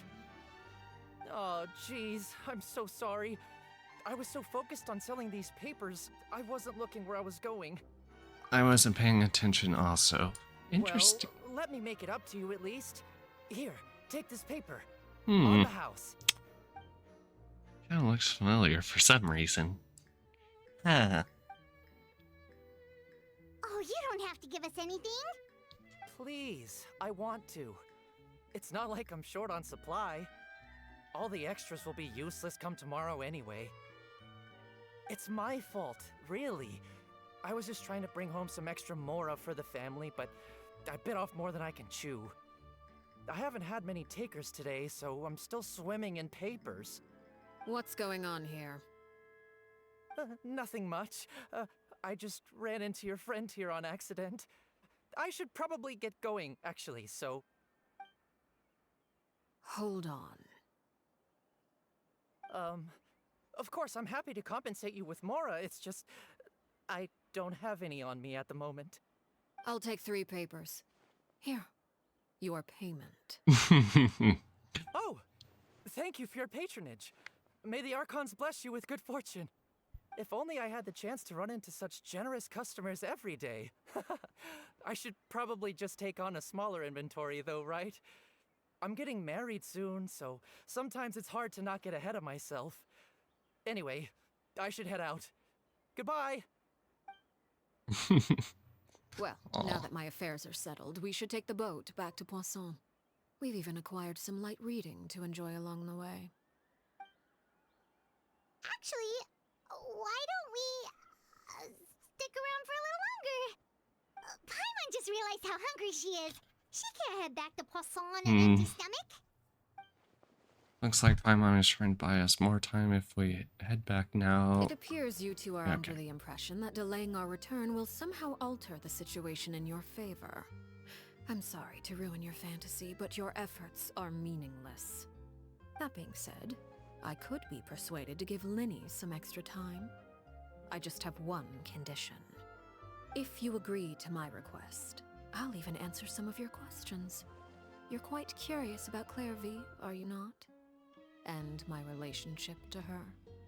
Wait, why are you being so generous all of a sudden? You're not gonna ask us to do something bad, are you? You overestimate yourself. You don't have the talent for bad things. I'll take that as a compliment. What can you possibly... Fight. The most important consideration in a negotiation is that both sides receive something they want. Demands and threats only get you so far. Okay, what's your condition? Wonderful. Here it is. When the time comes, make the choice that you deem most appropriate in the situation, and lend your help to the House of the Hearth. Okay, sounds normal enough. But what do you mean, when the time comes? When is that supposed to be? That is for you to decide. We accept your Then condition. we have a deal. Follow me.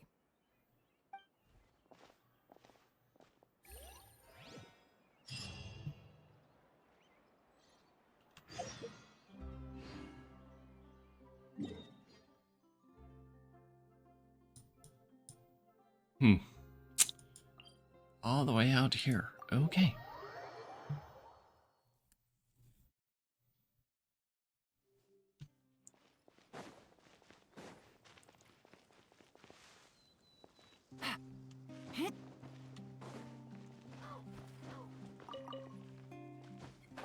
Doop doop.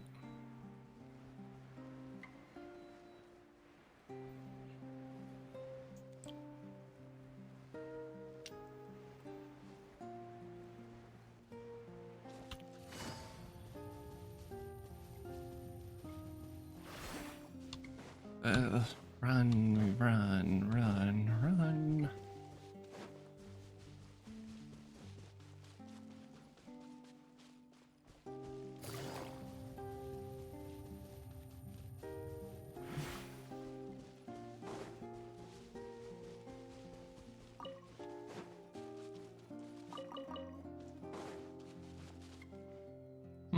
An interesting place. Looks... What is this place? Somewhere long forgotten by everyone. It used to be a grand building. Now it's nothing more than a pile of rubble. No one comes here anymore, nor does anyone care about what once happened here. Although, this place does have something to do with the story I'm about to tell you. It was before I became a Harbinger, and before Linny and the others joined the House of the Hearth. Due to certain events, I first killed Clairvy and then her mother. And this is where it all happened. Oh. You were the one that killed Clairvy? Ah. Patience now. Allow me to explain Clairvy's side of the story first. I'll start from the beginning. Clairvy was 6 years old when she was brought by her mother, Crucibina, to live in the House of the Hearth. From the outside, it seemed like a fairy tale. A thriving family made up of kind adults and friendly children. Crucibina was the knave at that time, and the House of the Hearth was under her control. She was Clairvy's mother by blood, but she was also the mother to all the children in the house. Clairvy was happy here, for a time. But she quickly realized that being part of this family wasn't a fairy tale at all. It was a kind of purgatory. Purgatory? Exactly. The House of the Hearth takes in war orphans from all over Teyvat. But as for how to raise them, that depends entirely on the person in charge. Crucibina came up with a novel idea. She would teach the children to fight, force them to duel each other, and then crown as the king of the house the child who proved themselves most worthy of inheriting her title. It's difficult to estimate the number of children who died or were maimed in the process. There's little I can say about the ones who died. The ones that emerged with permanent injuries, on the other hand, well, they still served a purpose. They would be handed over to the doctor to be experimented on, or sent away on dangerous missions. Nothing more than tools to be used and then discarded. So those were the experiments Clairvy was talking about. But what actually happened to her? You said that Clairvy was Crucibina's daughter, so if Clairvy tried to convince her to stop what she was doing, Crucibina probably would have listened, right? No, Paimon. Despite being Clairvy's mother, Crucibina cared little for her daughter. She forced Clairvy to join the House of the Hearth only as a means to demonstrate her own impartiality as a mother, to prove that she treated all her children equally. Clairvy did try to convince her mother to change her ways, but it was to no avail.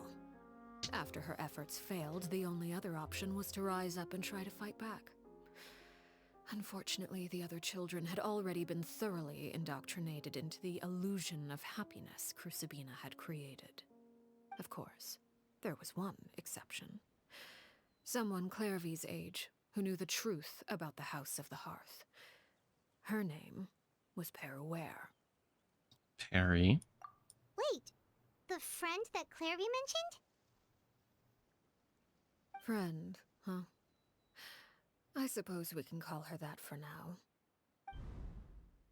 Clairvy was a cheerful and passionate person with a tenacious spirit.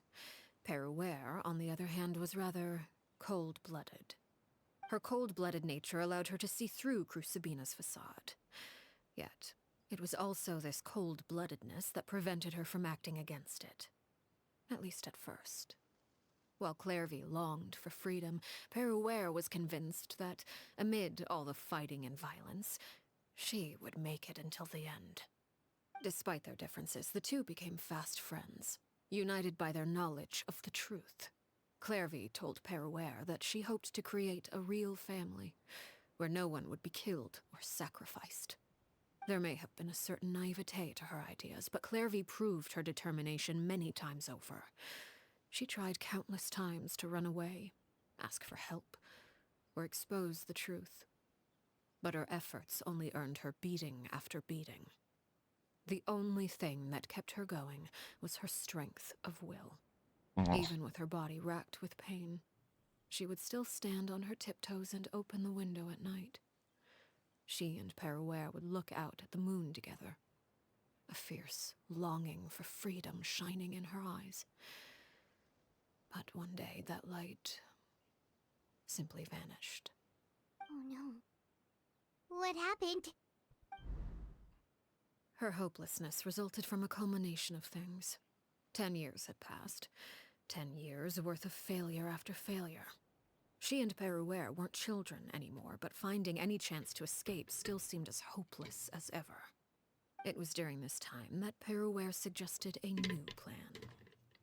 If escaping was out of the question, why not take down the very person sitting on top of this throne of lies?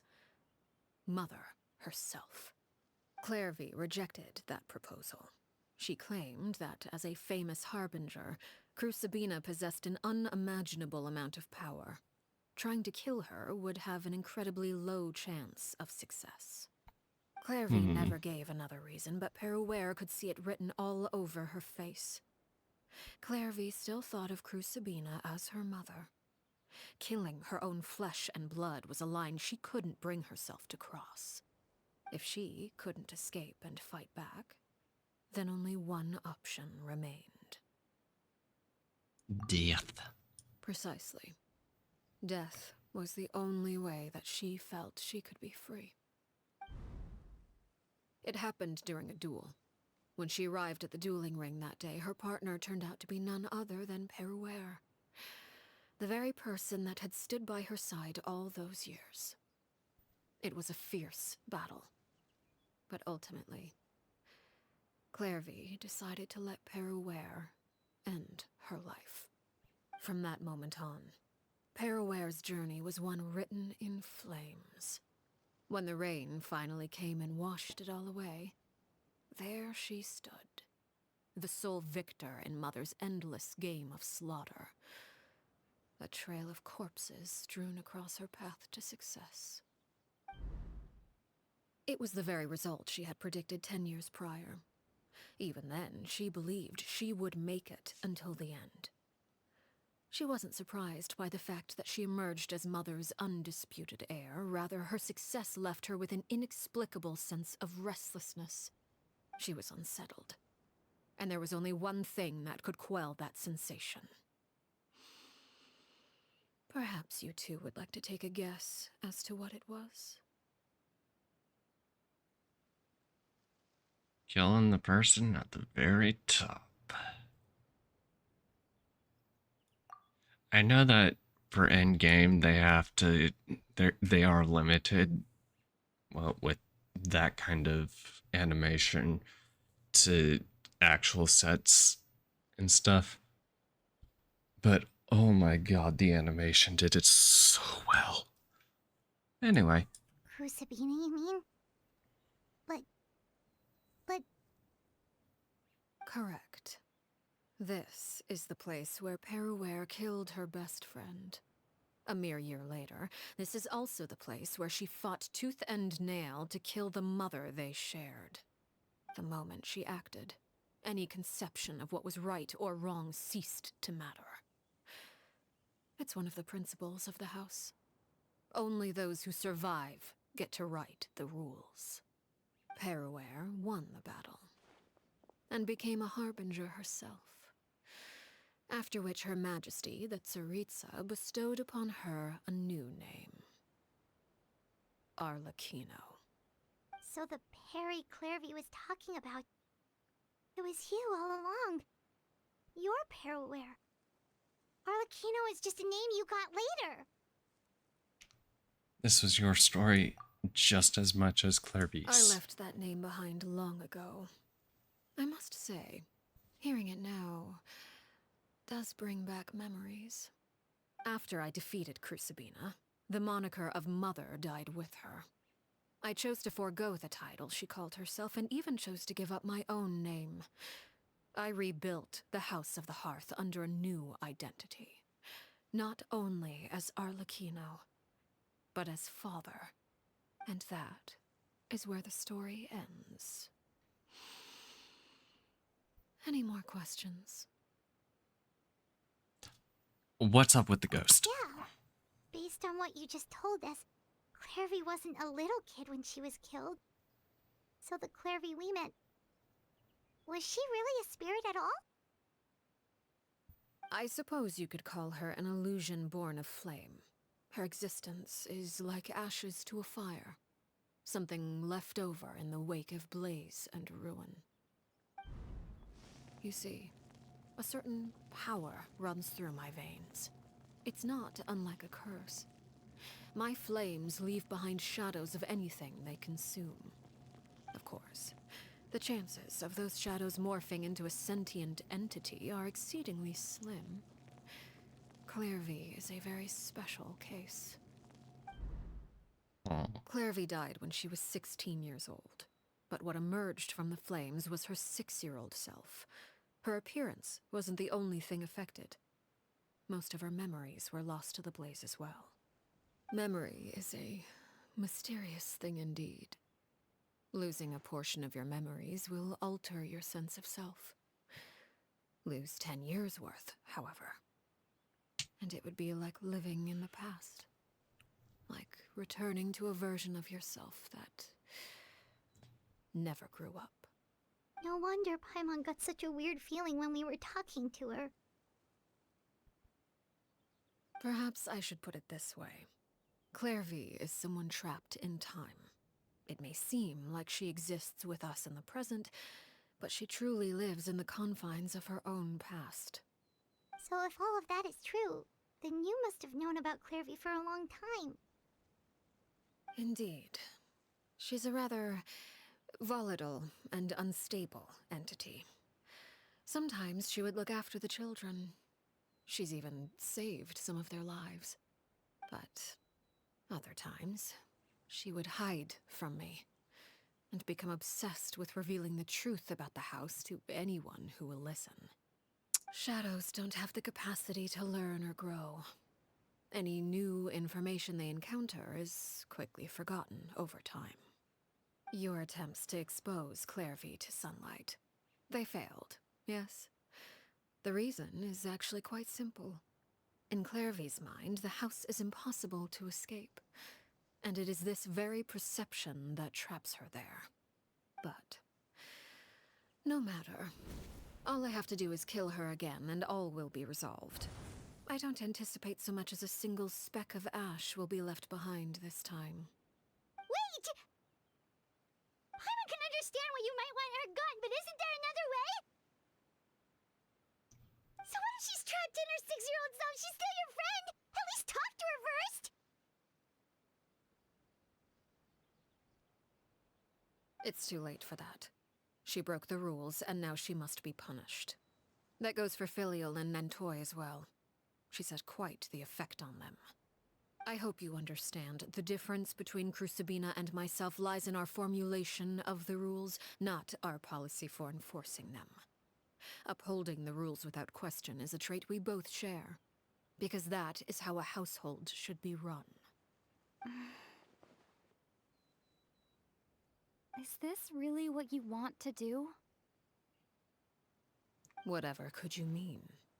Don't you want to say a proper goodbye at least? Whether as a Why killer do I or get to as a talk? father, there are two things that must be avoided at all costs: anger and sorrow. Anger makes you impulsive. Sorrow causes you to waver.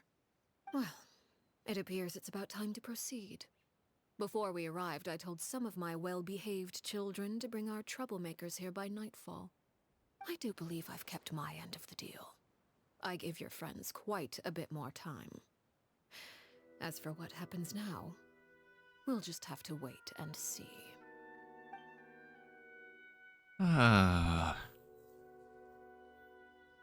Do we have snacks or tea? Here they are, Father. Ah, you gonna execute him? Seeing something like that would actually be a first for me. Lenny! Clairvy? I'm sorry. I heard about how you helped buy us more time. But I still failed. I couldn't find a way to fulfill her wish. Huh? Are you... Perry? Indeed, it's been a while, Clairvy. Perry! Shh, stay right there. I'm sorry to postpone our reunion, but first I believe certain scores need settling.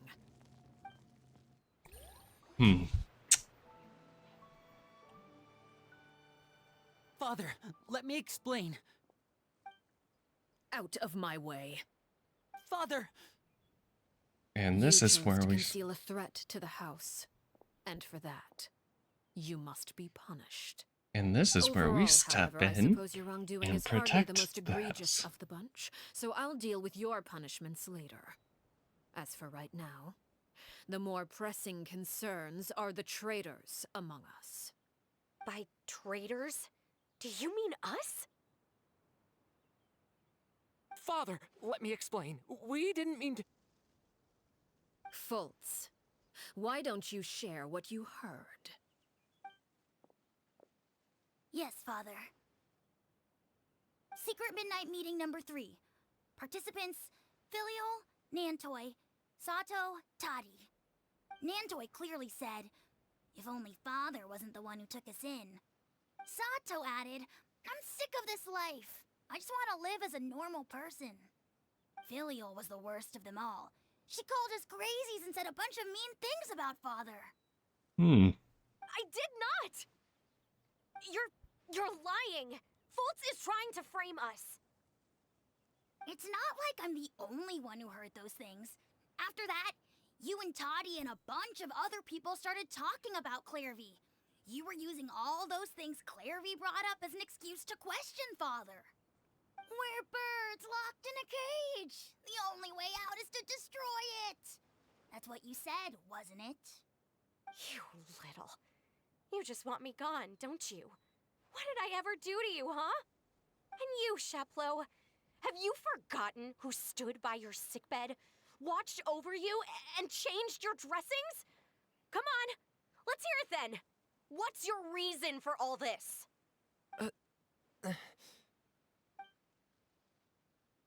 You're wrong, Filial. We don't want you to die. You're our family. Liar. You wouldn't be doing this if that were the case. So why? Why have you backed us into a corner? We all live in the House of the Hearth. You know the type of work we do, Filial. A single betrayal can cost dozens of us our lives. It's not like it's never happened before. That kind of thing is hard to forget. That's why the House of the Hearth cannot tolerate any form of betrayal. Ever since we came to Poisson, you've had 7 secret meetings. A lot of the things you talked about really crossed the line. You've been spying on us for half a month? Wait a second. Now that I think about it, the move to Poisson was just a way to make it easier to spy on us, wasn't it? Because we were all in one place. You've had this planned all along. Filial, Nantoy, I'm sorry. I owe you both my life. I owe Clairvy too. If it weren't for all your help after I got poisoned, I wouldn't be standing here today. If this were any other situation, I would do anything to repay that kindness, even if it cost me my life. But rules are rules. I'm sorry. My hands are tied. Why? Why? That's enough, Filial. We made a mistake, and we should own up to it. We broke the rules, plain and simple. And now we have to face the consequences. I'm sorry, Sheplo. Fultz. I'm sorry, Father. We accept our punishment. Chapleau, according to the rules of the House of the Hearth, how should these traitors be punished? All those who betray the house pay with their lives. And so it shall be.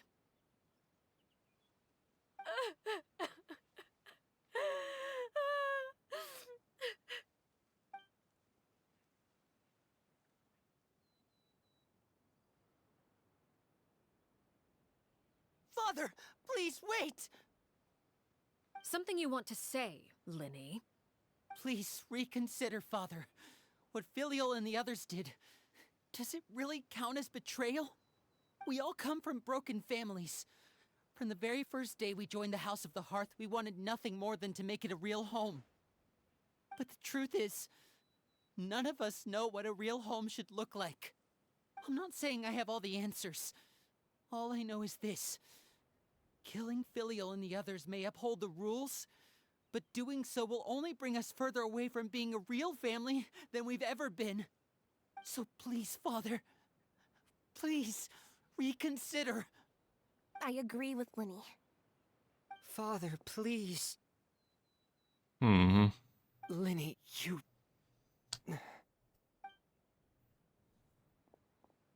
I also agree with Lyney.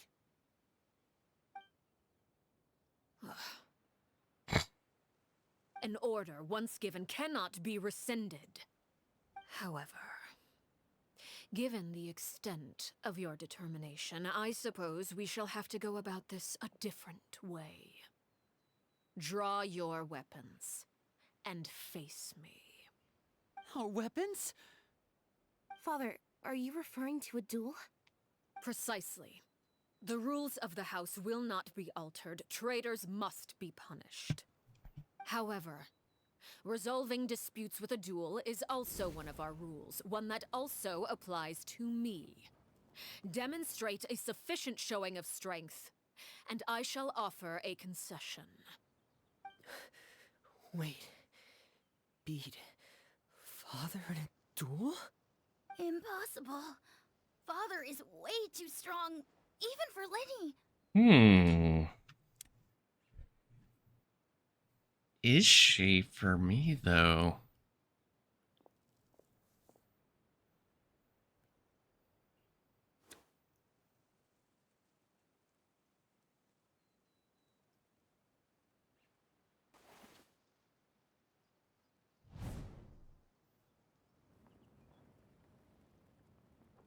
Did you hear that, Traveler? Lenny and the others have to duel the knave. What should we do? Can they really win something like that? If they lose, those people from the house are really gonna be executed. Hey, are you listening?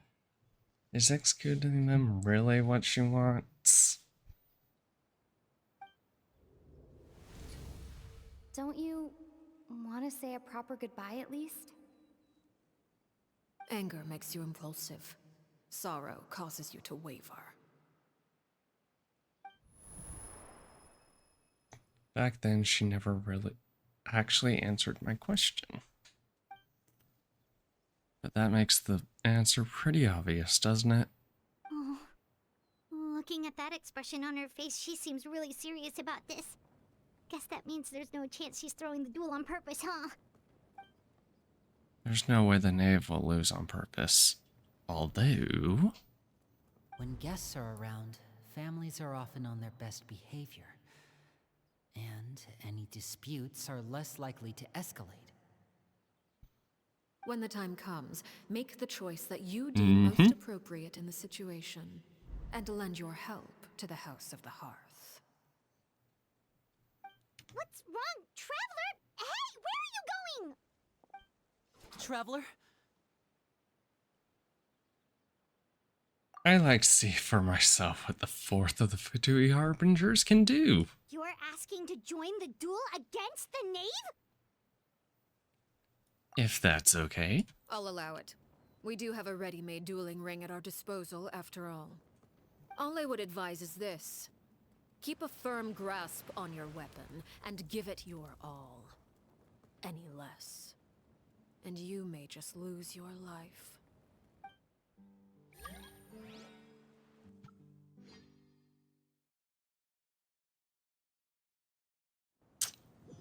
Oh boy, let's see how well this fight goes. Game's up. Fun's over. Sharing my knowledge. Is it my turn now? The deck juice. With these Dude. rising flames! Seems like now's our chance. Is it my turn now? Nowhere to hide. Do. Now that's more like it. Hey!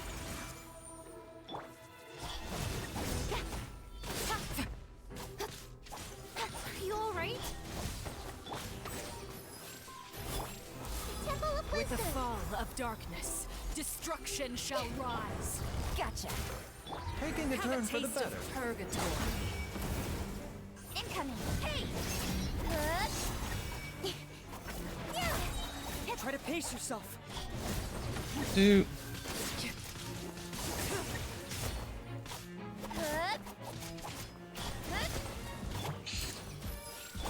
Busted. Look at Things you. are about to get Trapped dicey. like a bunch of helpless animals. Sharing my knowledge. And voila! Do.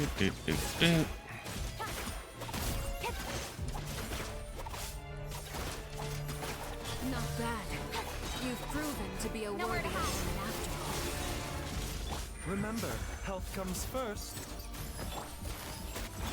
Father's even stronger than I expected. Okay. Do we get phase 2?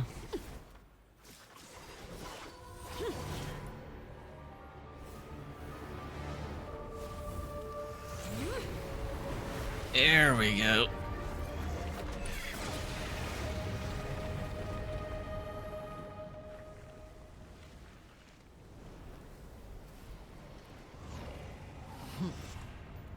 Cinder of Two Worlds, Flame Peter.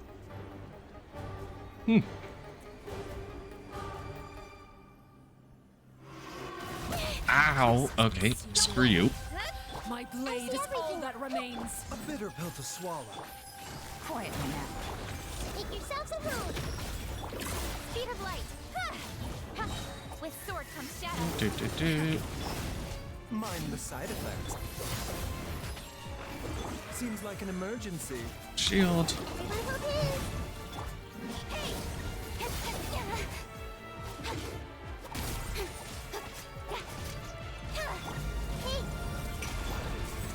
Let's see how strong you resolve truly. Over here. Ow, okay.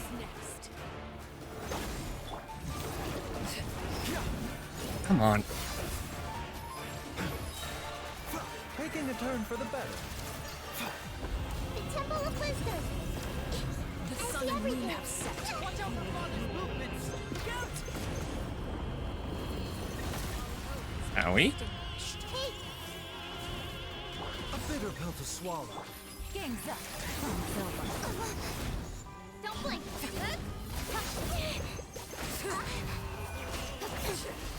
Now's our chance. Over here. Okay.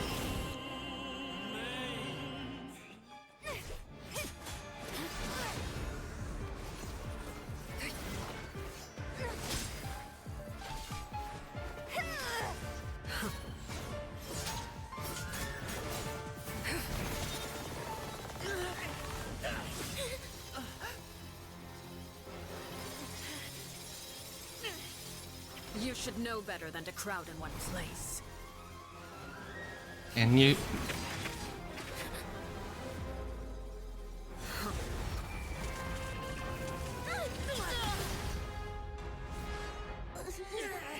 Oh, I know. No!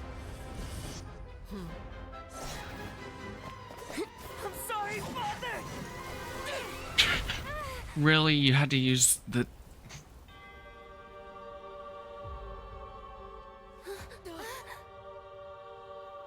Sorry for what? This pitiful excuse for an attack.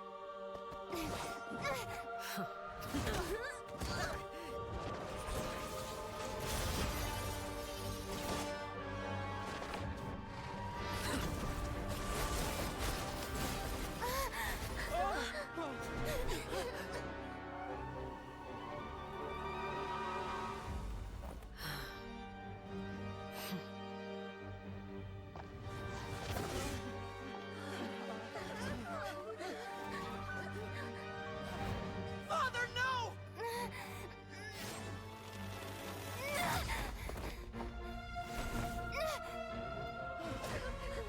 Made it out, did you?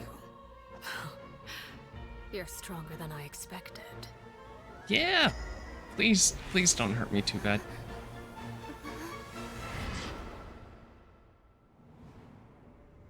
Oh. Lovely. Crimson Moon.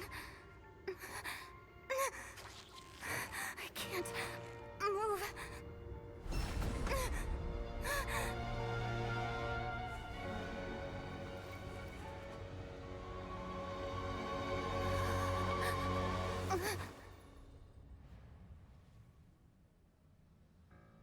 Still, not strong enough to beat me.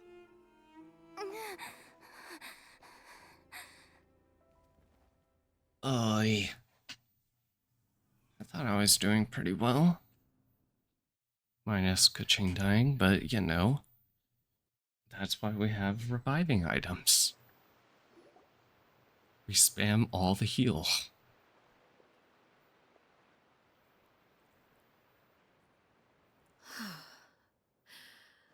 I believe we can end things here. It's not often that we get to enjoy the company of guests, after all. We wouldn't want things to get too out of hand. Brother, are you alright? Lenny! Given that I am the victor of this duel, as agreed, the punishment stands. No! I never thought things would end like this. However, everyone involved in the duel demonstrated a remarkable level of strength and determination. In light of this, I'm prepared to change the method of execution. Elwar, the bottled flames I gave you for safekeeping. Do you still have them? Yes?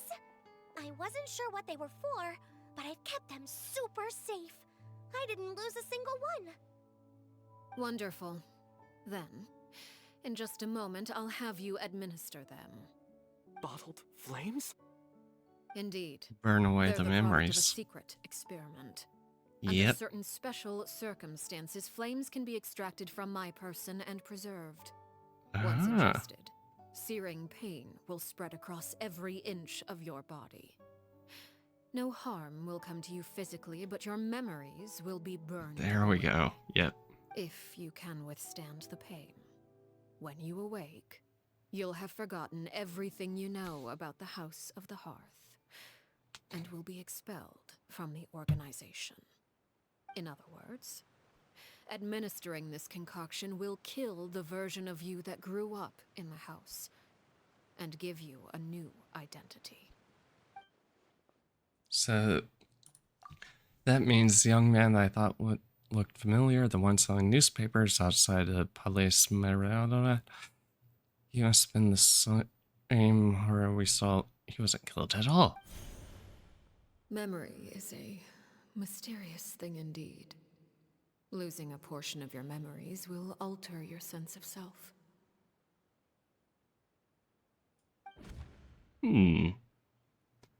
Now, if my understanding of the knave is right, she really thinks of that as killing him. The horde that lived in the House of Hearth is dead. The one that remains is simply a normal person living out his life with his beloved. Even so, it's much better than actually ending their lives. So, you're just letting us go, Father? You misunderstand. Memories are extremely important. Once consumed by flame, the version of you standing before me will die, and our secrets will die with you. So no, I don't intend to just let you go, because the person who survives will be nothing but a stranger. Even so, I won't have to live in fear anymore.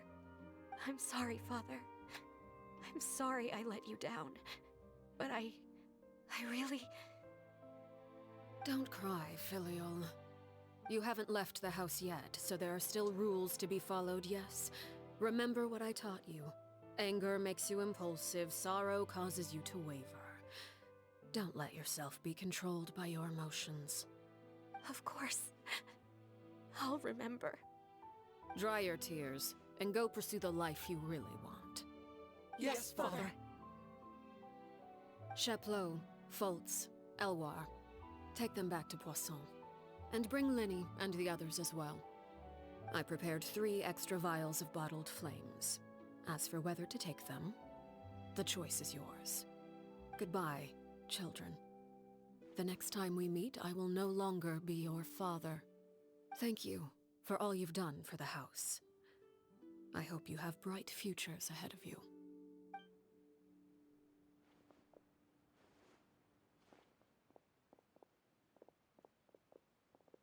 Those 3 aren't gonna...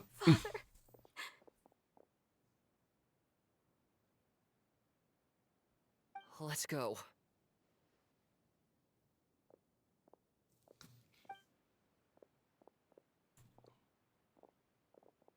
Here, grab my arm, Linny. I'll help you walk back. Thank you.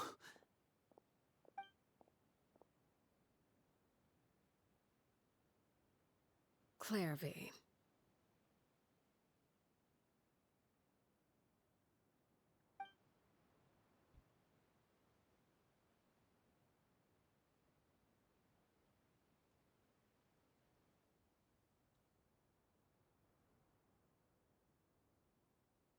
Can we talk now?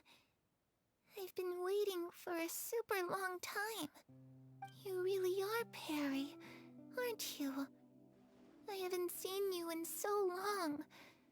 How come you're all grown up? Wait, did I somehow travel to the future on accident? Or am I dreaming? What a long dream. Neither. You died, Clairvy. That's what happened. You could have at least sugarcoated it a little. Look, she's done speechless. I would say she's had enough of lies. Oh. Okay then. Huh? That's it? You accepted it just like that? Yep. If that's what Perry says happened, then I believe her. Perry wouldn't lie to me. Plus, I don't really need to know why I'm like this. I'm more curious about what happens in the future. If you're a harbinger now, Perry, that means Mother is gone, isn't she? Can you tell me about it? I want to know what happened to her. And to me. You never stopped trying to defy fate. At first, no one believed you. You could only vent your frustrations to the moon. In fact, you often sought comfort in the night sky. You wanted to see the aurora, so one night we promised each other we would go to Snezhnaya to see it together. Later on, you tried to run away, but you were brought back each time. Mother spared your life, but it wasn't out of kindness. Instead, she decided to make an example of you by slowly torturing you over time. That way, the other children would know what happens to traitors. Still, you never gave up. Mother hoped that through ruthless duel after ruthless duel, she would be able to crown an ultimate victor among the children she raised.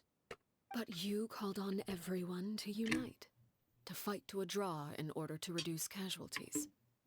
Your efforts may have only delayed the inevitable, but still. You gave them hope. You tried everything you could think of, but every attempt ended in failure. Still, you never turned your sword on Crucibina, and you never turned it on me. On that gloomy day, you told me, "For the last 16 years of my life, I've done everything I can to fight for freedom. But now, I realize that the only freedom I truly possess is the freedom to choose to die." I never imagined I would say something like that. I must have been feeling really worn down. But somehow, I still think I understand. According to Mother's plan, only one of us was going to make it until the end. And I always hoped that person would be you.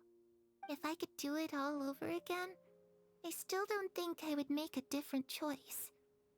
Even when I first met you, I knew you'd be able to do what I couldn't. Is that so? Even now, I'm not sure I truly understand what kind of freedom you were trying to pursue. But as the head of the House of the Hearth, and as the children's father, I've tried to give them the most basic of freedoms. The freedom to choose their own fate. It's something I discussed with the Iudex of Fontaine. The children who want to leave the house will have their memories wiped clean of all secrets pertaining to the organization. In return, they will be allowed to live a normal life in Fontaine without being prosecuted for their past. Of course, I won't simply hand freedom to them on a silver platter. They have to fight for it and prove themselves worthy of it. Only freedom that is earned has true value. That's more than enough. That's exactly the kind of life I was fighting for. You know, Perry, I think you're a pretty amazing king, and a really great father, too. I'm really happy that you're the one who took over the house. I guess I do have one regret, though. I still haven't seen the outside world. Well, it just so happens that our dear guests over here have been to many nations and traveled to countless places. Perhaps they would be willing to tell you what the outside world is like. Really? Of course! We've traveled all over the place. We've got so many stories, we could probably talk your ears off for 3 days straight!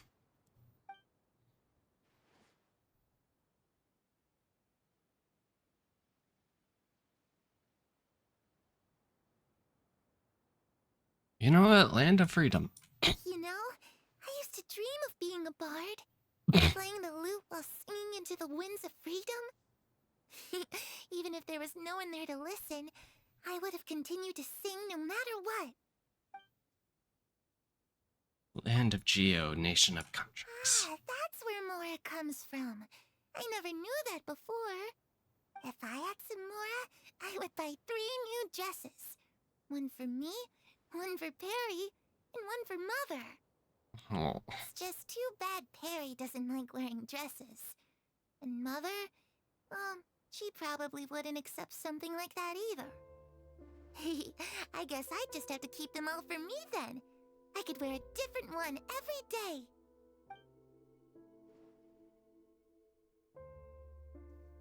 Electro.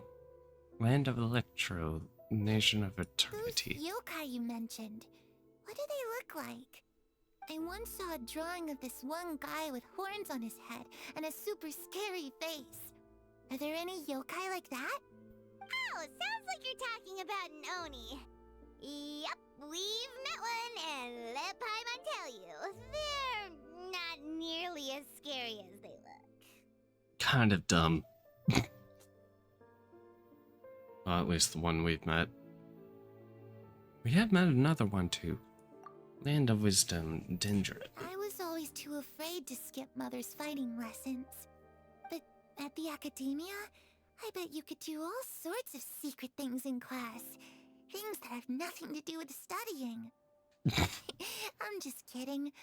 Being able to study whatever you want without having to fear for your life actually sounds pretty great.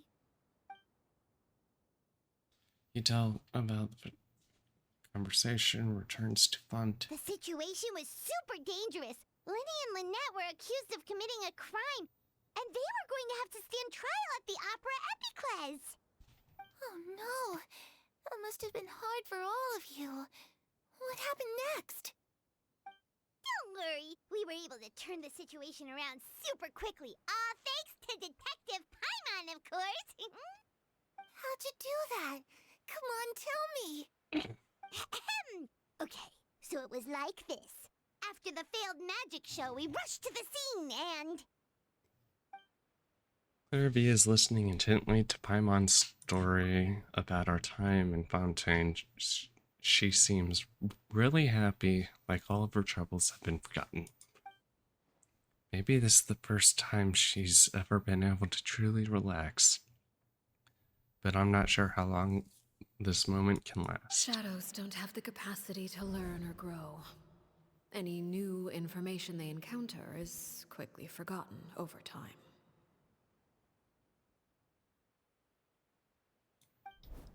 As time passes, she'll probably forget everything we told her and go back to being that scared little girl who could only hide in the shadows. Which means this is probably a good chance to, yeah.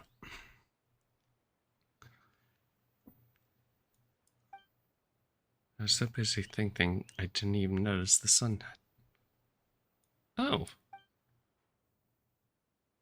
Oh.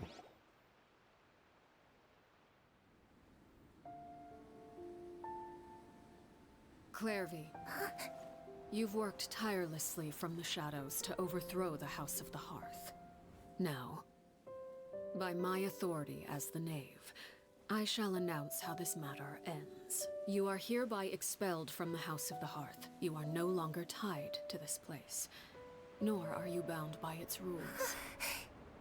You're saying that I can finally leave? outside world as well? Oh, I almost forgot. There's no getting older for me. Still, seeing who you grew up to be makes me really happy, Parallare. Take care of yourself. Goodbye. May we meet again someday.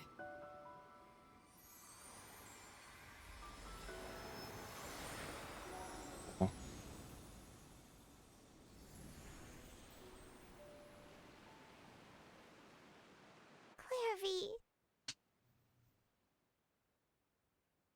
She left so soon. Paimon didn't even get to finish her story.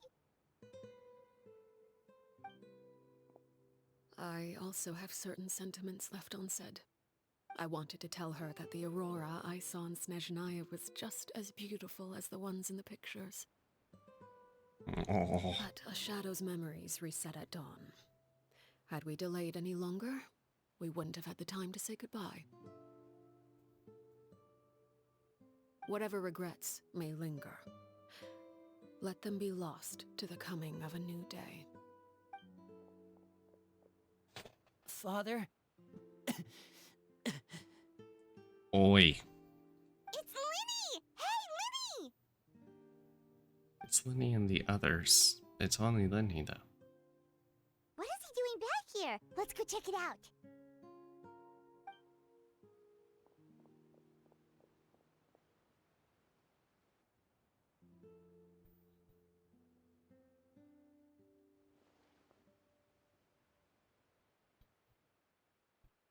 Father, the bottled flames have been administered. Filial and the others have left the house. And you And three? What have you decided? Thank you for giving us that choice, Father. But we never wanted to leave the house. It's the only home we've ever known. Lynette and Fremine feel the same way. They're recuperating back at the Hotel Bouffe d'Été. But I decided to come back and tell you where we stood. I'm sure you're well aware of the expectations I have for you. I want you to follow in my footsteps and become the next king of the house. Yet you seem to have different ideas. I must admit, I'm rather surprised by your decision to stay. There's nothing wrong with choosing to live a quiet life. Leading this organization is a heavy responsibility, one not so easily carried by someone forced onto the throne. I just never understood what you saw in me. What made you believe I was deserving of that throne? You're brave, talented, and, most importantly, you cherish your family. You would do anything to protect them, even if it costs you your life.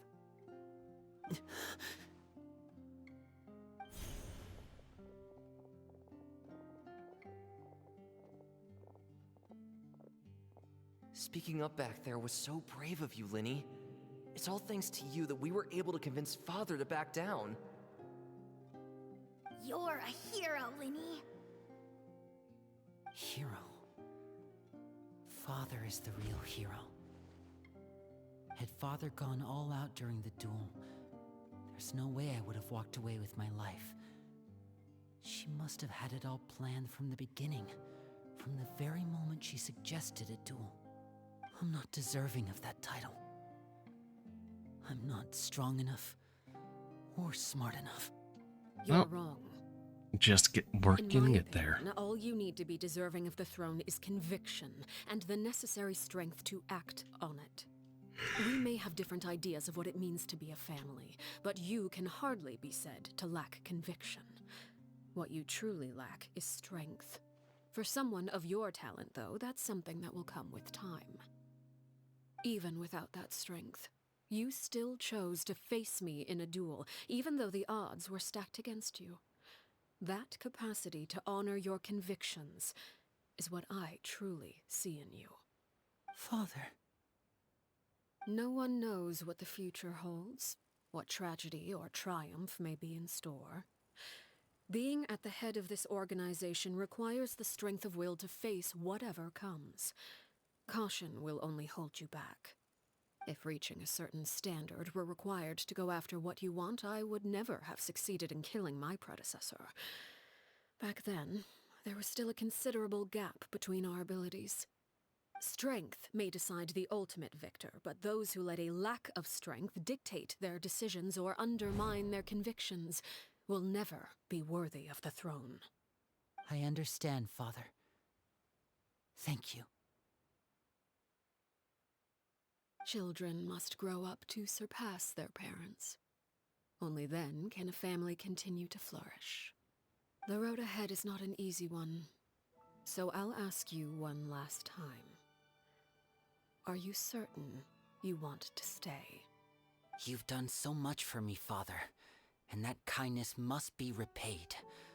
Plus, with Project Stuja at hand, there are many dangers ahead, and I, for one, don't intend to back down. Protecting my family at all costs. That's my conviction. Then you're welcome to stay. As for Project Stuja, you need not be too concerned. If those cowardly businessmen and heartless dignitaries try to take us down, I'm prepared to teach them a lesson. Having members who longed for the light was our organization's last weakness. With those members no longer among our ranks, the House of the Hearth is like a spider hiding in the shadows. We need only wait for our prey to come to us. At present, our imperative is to use their plan to our advantage. In doing so, a crimson moon shall rise amid the frigid blizzards of winter.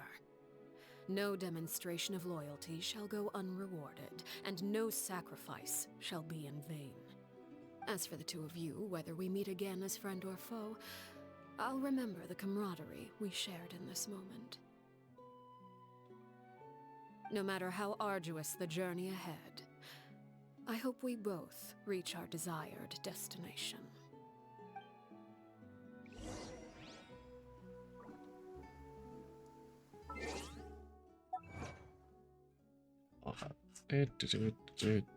Where? Challenger Series.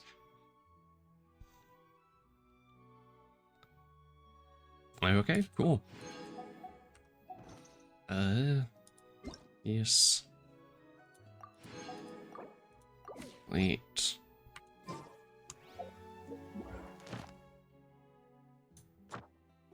Missions, guide, incomplete start quest. I'm still doing that. Elite? No. Boss. Okay. Stupid little bugs.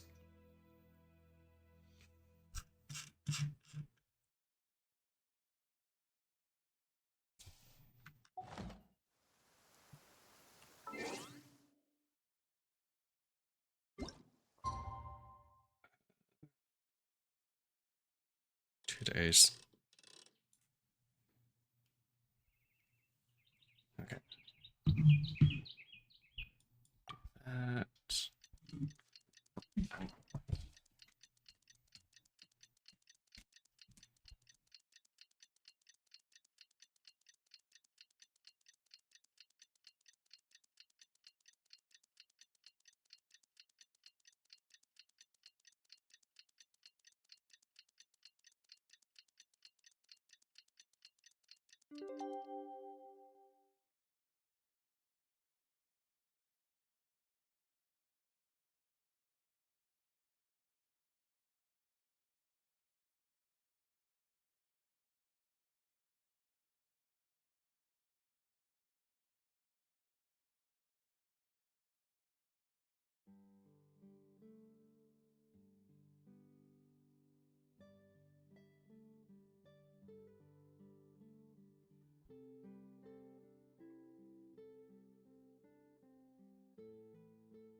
Okay.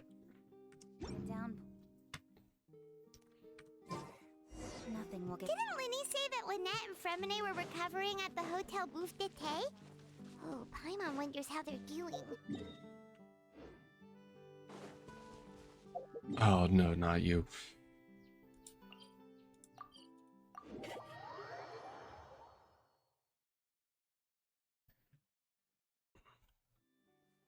Okay. 3 heals. 3 heals. Please and thank you. Oh my god. Wait. There we go. Wait.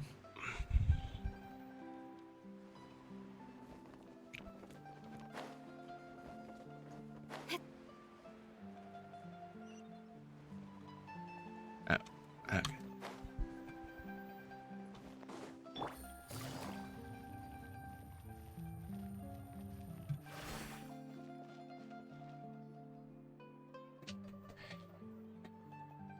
Lynette? Fremine? How are you feeling? Much better. Whew, what a relief! What about you? Are you feeling alright? Oh, trust me, I'm good. Bright as rain. I knew you'd come out unscathed. Us, on the other hand, well, we've been bedridden for 2 days. I couldn't even turn over. Oh, and I wanted to ask, is Clairvy gone? Linny and the other members have left Poisson and returned to the House of the Hearth. According to him, there haven't been any more sightings of a spirit roaming the house.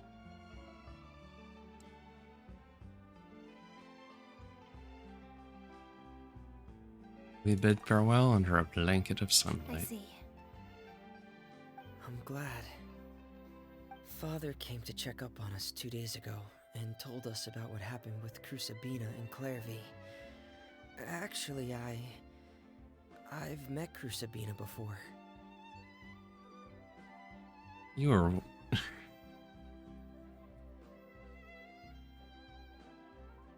what? You've met the former knave? Crusabina died a year after Clairvy.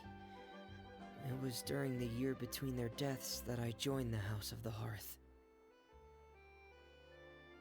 Crusabina had an extremely cruel and radical way of doing things. While she was alive, the atmosphere in the house was suffocating. When I joined, though, the experiment she valued so much had already come to an end, and all the people involved, dead and injured alike, were gone. Crusabina never talked about the past with us newcomers. A couple of months after I joined, Father killed Crusabina and burned all her files.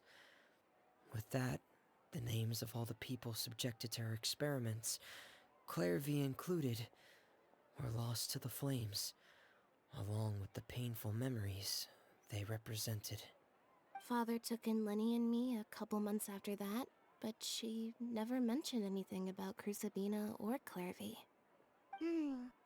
It really seems like something she was planning to keep to herself. The Unfortunately. last time you talked to her, did she mention why she kept it a secret for so long? She said she didn't want us to be affected by the darkness of the past. She was worried we'd develop a false sense of gratitude towards her if we knew about it. The foundation of a family should be free of any corrupting influence. Whatever happened in the past, it has nothing to do with who we are now. And that's what Father told us in the end. But I still thanked her for everything. It was only after hearing about what Crusabina did that I finally realized how insignificant our lives could have been. The members of the house meant nothing to her. To say that she valued them in any way, even just as a tool, would probably be giving her too much credit. If Father hadn't taken over the House of the Hearth, I probably would have already... Don't think about it. Father rarely brings up the fact that she saved us. She doesn't believe that being indebted to her should be what ties us together. But even if we didn't owe her anything, we would still choose to stay. Because this is our home. We may have arguments or times when we feel wronged. Some people may even choose to leave. But as long as Father is here, we will always have a home. Whether the path before us is bathed in sunlight or shrouded in shadow, we'll follow Father wherever she chooses to go. So I wanted to say thank you for helping us make it through this crisis. Without your help, we could have lost a lot more along the way. Oh, we didn't do anything, really. Just invite us back as guest and we'll call it even. Of course. You're welcome anytime. Are Filial and Nantoy okay? I actually saw them at a cafe this morning. They didn't recognize me.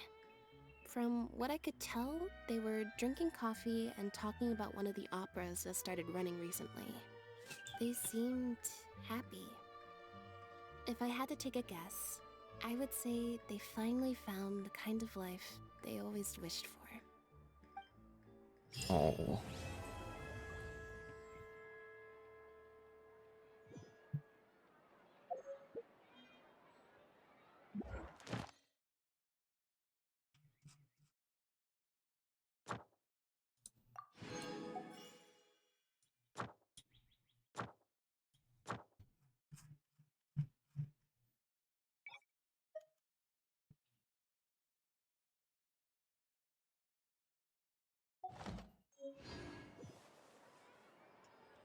Where is...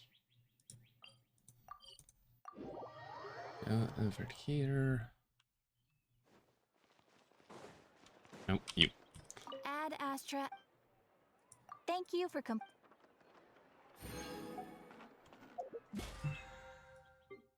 Claim. Claim.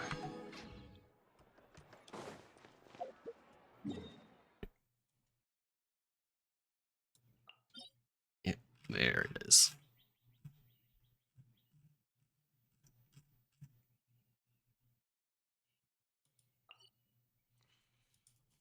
Okay, and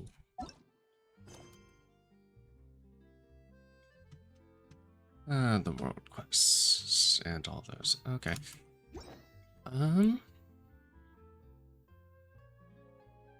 Is it? You know what? Can do that.